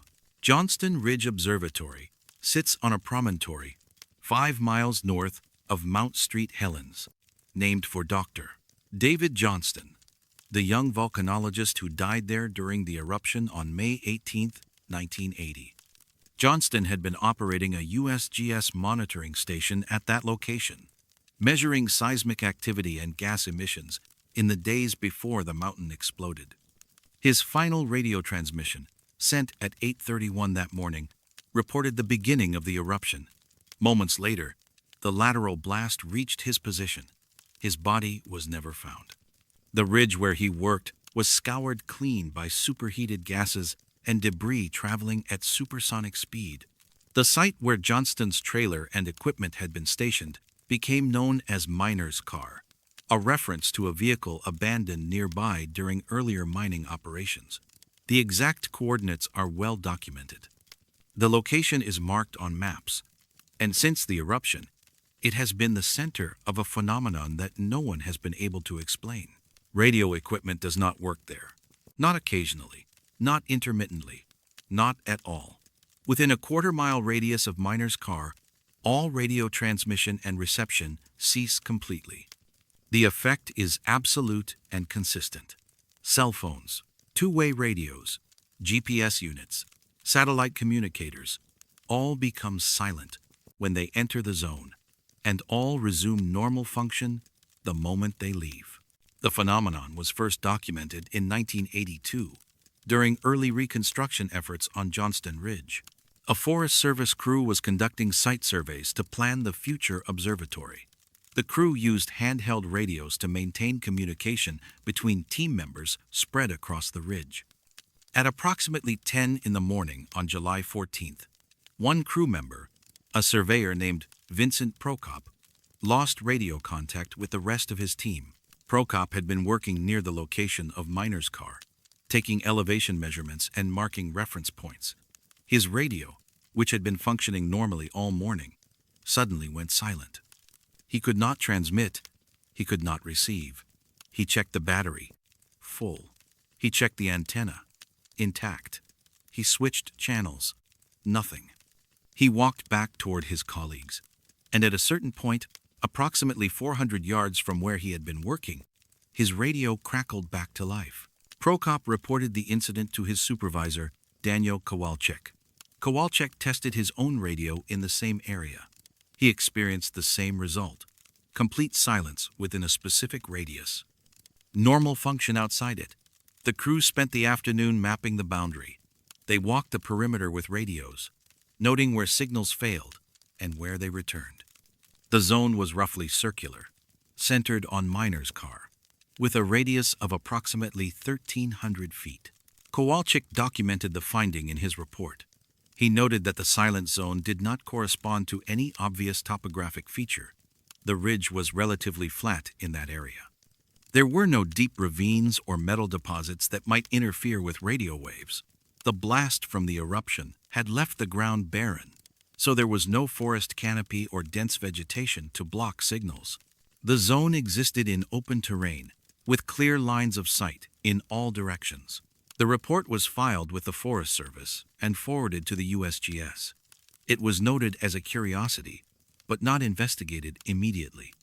The priority in 1982 was understanding the volcano's ongoing activity and planning for public access to the area.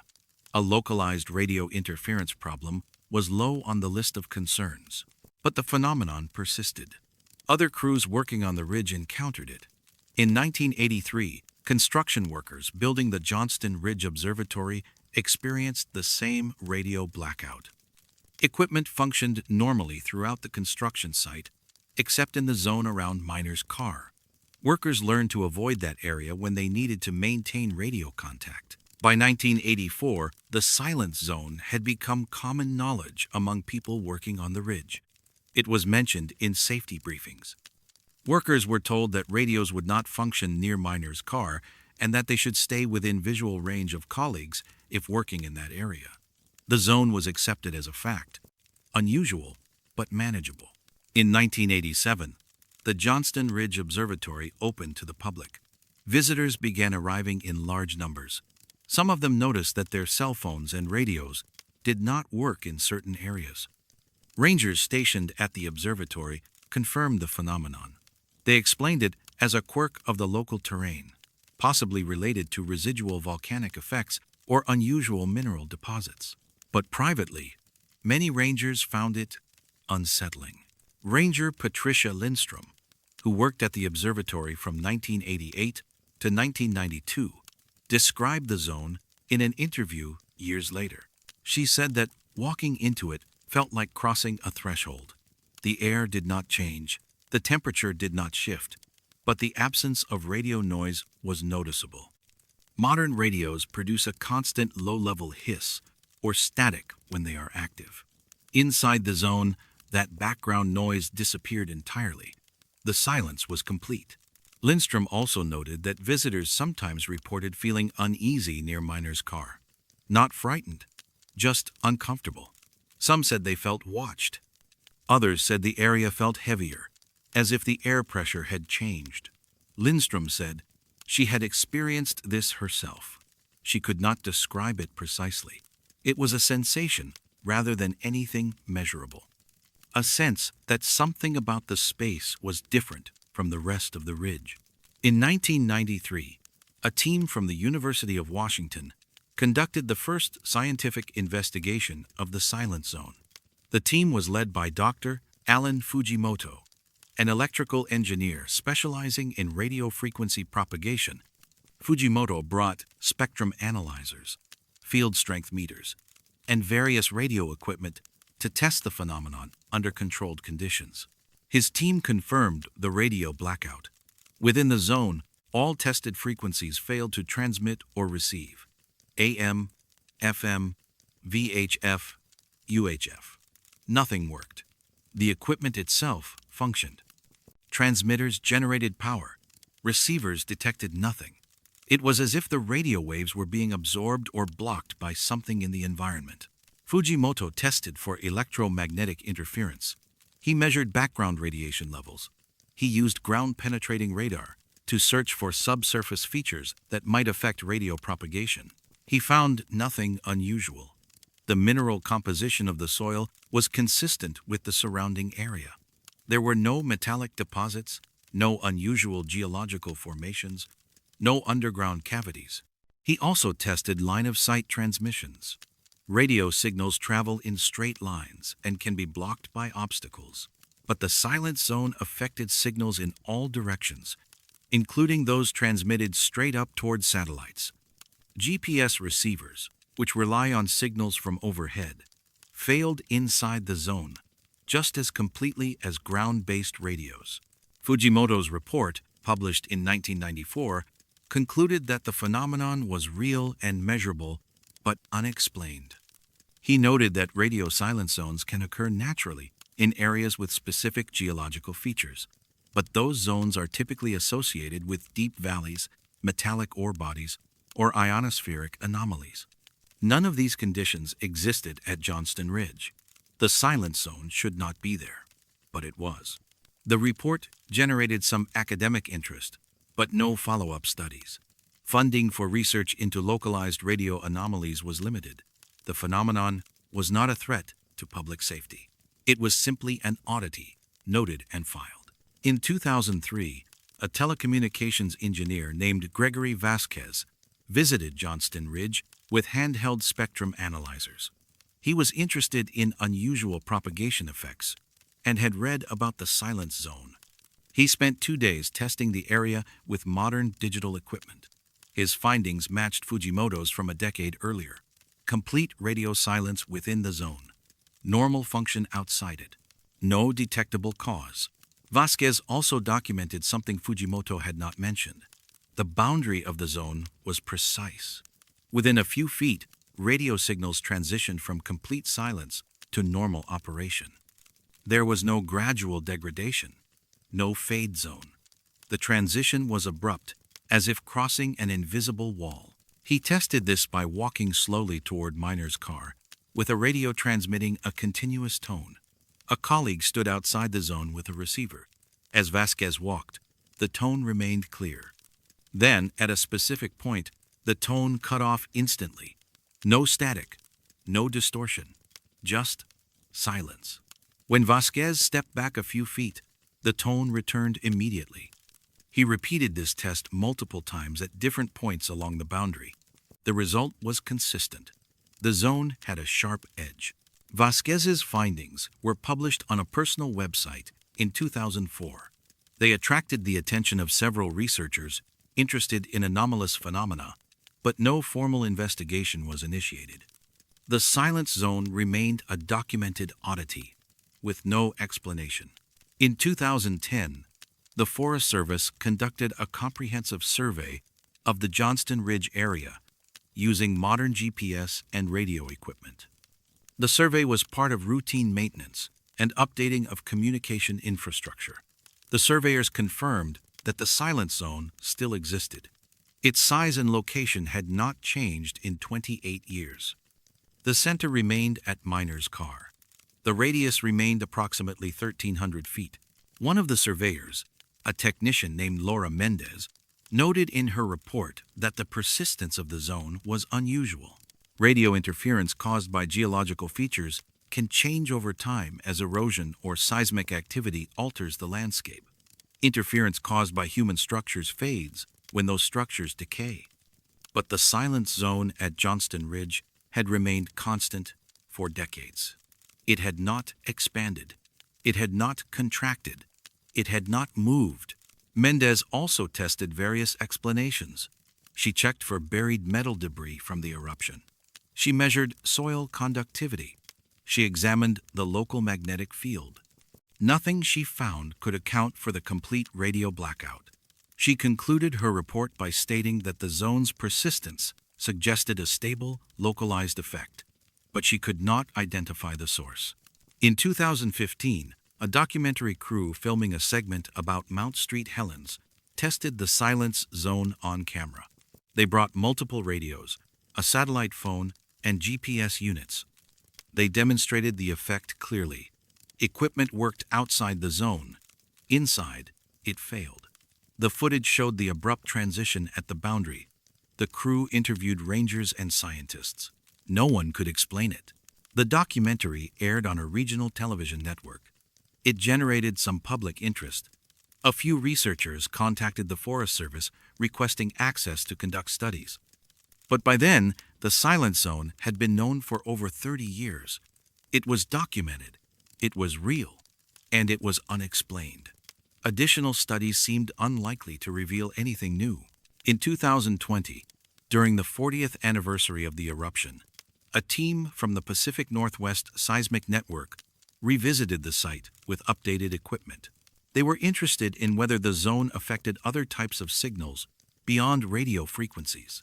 They tested acoustic waves, seismic sensors, and electromagnetic field detectors. The results were mixed. Seismic instruments functioned normally. Acoustic measurements showed no anomalies, but radio frequencies remained completely blocked. The team leader, Dr. Rebecca Navarro, noted that the selectivity of the effect was puzzling. If the zone were caused by a broad electromagnetic phenomenon, it should affect multiple types of signals. But it appeared to target only specific frequency ranges used for radio communication. This selectivity suggested a mechanism that was either highly specific or incompletely understood. Navarro's preliminary findings were presented at a geophysics conference in 2021. The response from the scientific community was cautious. Most researchers acknowledged the phenomenon but noted that without a clear mechanism, further study was difficult to justify. The zone was real, it was measurable, but it defied existing models of radio propagation and electromagnetic interference. The silence zone remains. Visitors to Johnston Ridge Observatory are now informed about it through interpretive displays. Rangers mention it during guided tours. The boundary is not marked, but people who work on the ridge know where it is. They avoid it when they need to maintain radio contact. They cross it when they want to experience the silence. And the silence is absolute. No radio hiss, no faint signals from distant stations, no GPS lock, no satellite communication. Just the wind and the distant sound of the mountain, and the knowledge that in this one specific place, the invisible network that connects the modern world simply stops. As if something about the location refuses to carry those signals. As if the Earth itself, or whatever occupies that space, has decided that certain frequencies will not pass.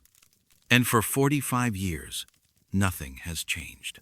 The zone persists, centered on the place where a young scientist made his final transmission, before the mountain erased him from the world.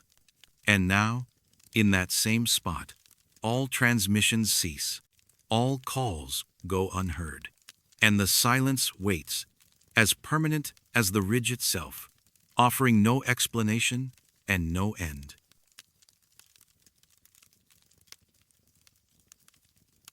Gravity pulls everything downward, except when it does not, and no one can say why. Lewis and Clark State Park sits in southwestern Washington, approximately 83 miles southwest of Mount St. Helens. The park covers 120 acres of old-growth forest along the East Fork Lewis River. The terrain is relatively flat, dominated by Douglas fir, western red cedar, and bigleaf maple.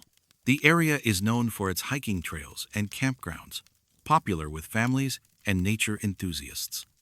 In May of 1980, the park was operating normally, having recently opened for the spring season after winter closures. When Mount St. Helens erupted on May 18th, the park was not in the direct path of the lateral blast. The primary devastation occurred to the north and northeast. But the eruption column rose 15 miles into the atmosphere, and ash was carried across the region by prevailing winds. On May 19th, ashfall reached Lewis and Clark State Park.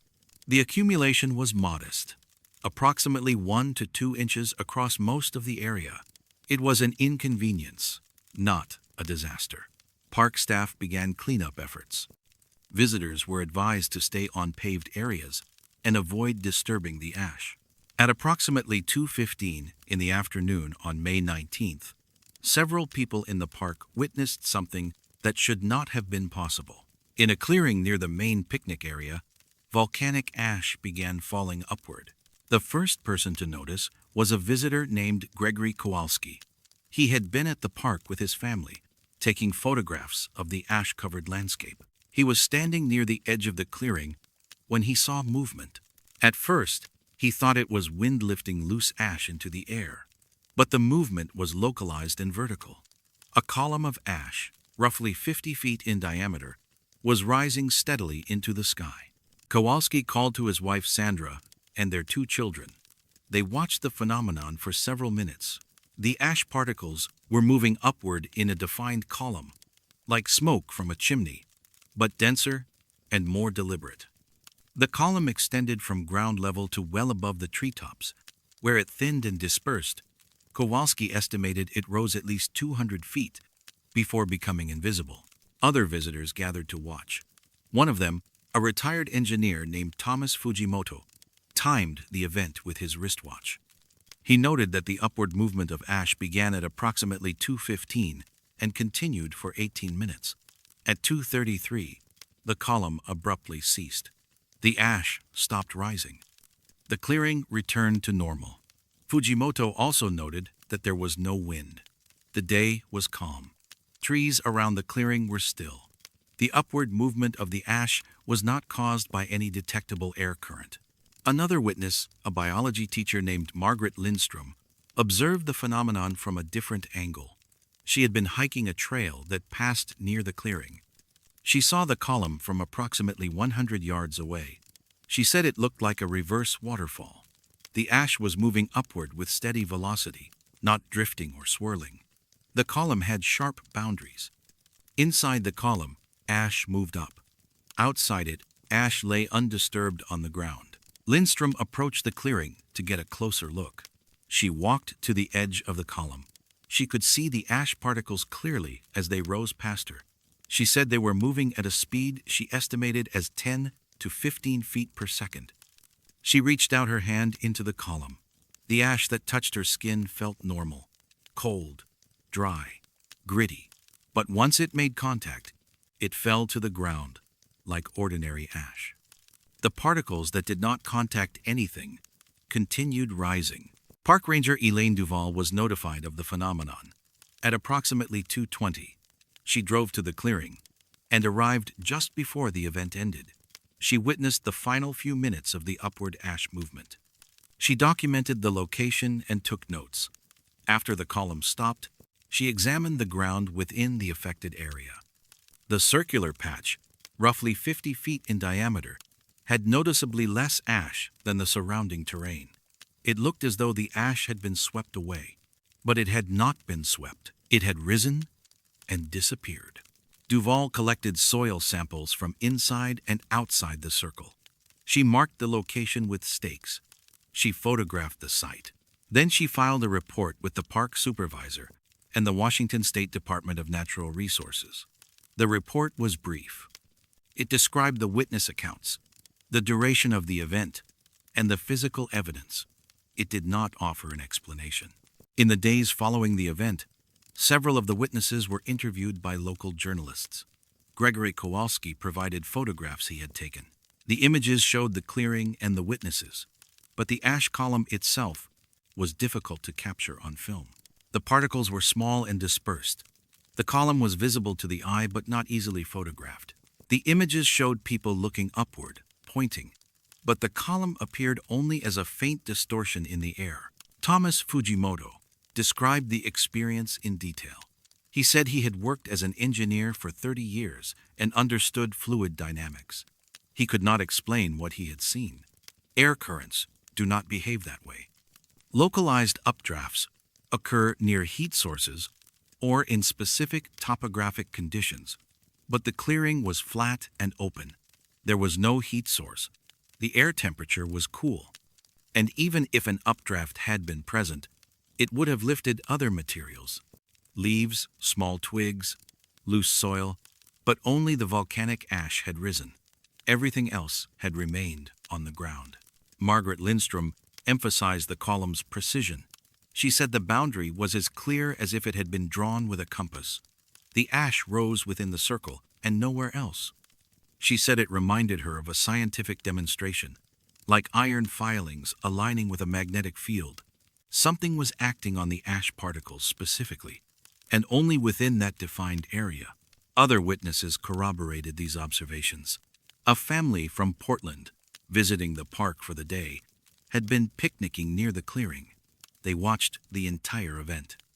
The father, whose name was recorded as Daniel Sorensen, said his children had been frightened at first. They thought it was another eruption. But the ash was not falling. It was rising. And after a few minutes, the strangeness of it became more fascinating than frightening. They stood and watched until it stopped. In early June of 1980, a team from the University of Washington visited Lewis and Clark State Park. The team included a meteorologist, Dr. Victor Albrecht, and a geophysicist, Dr. Laura Mendez.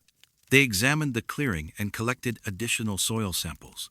They measured the depth of ash deposits in and around the affected area.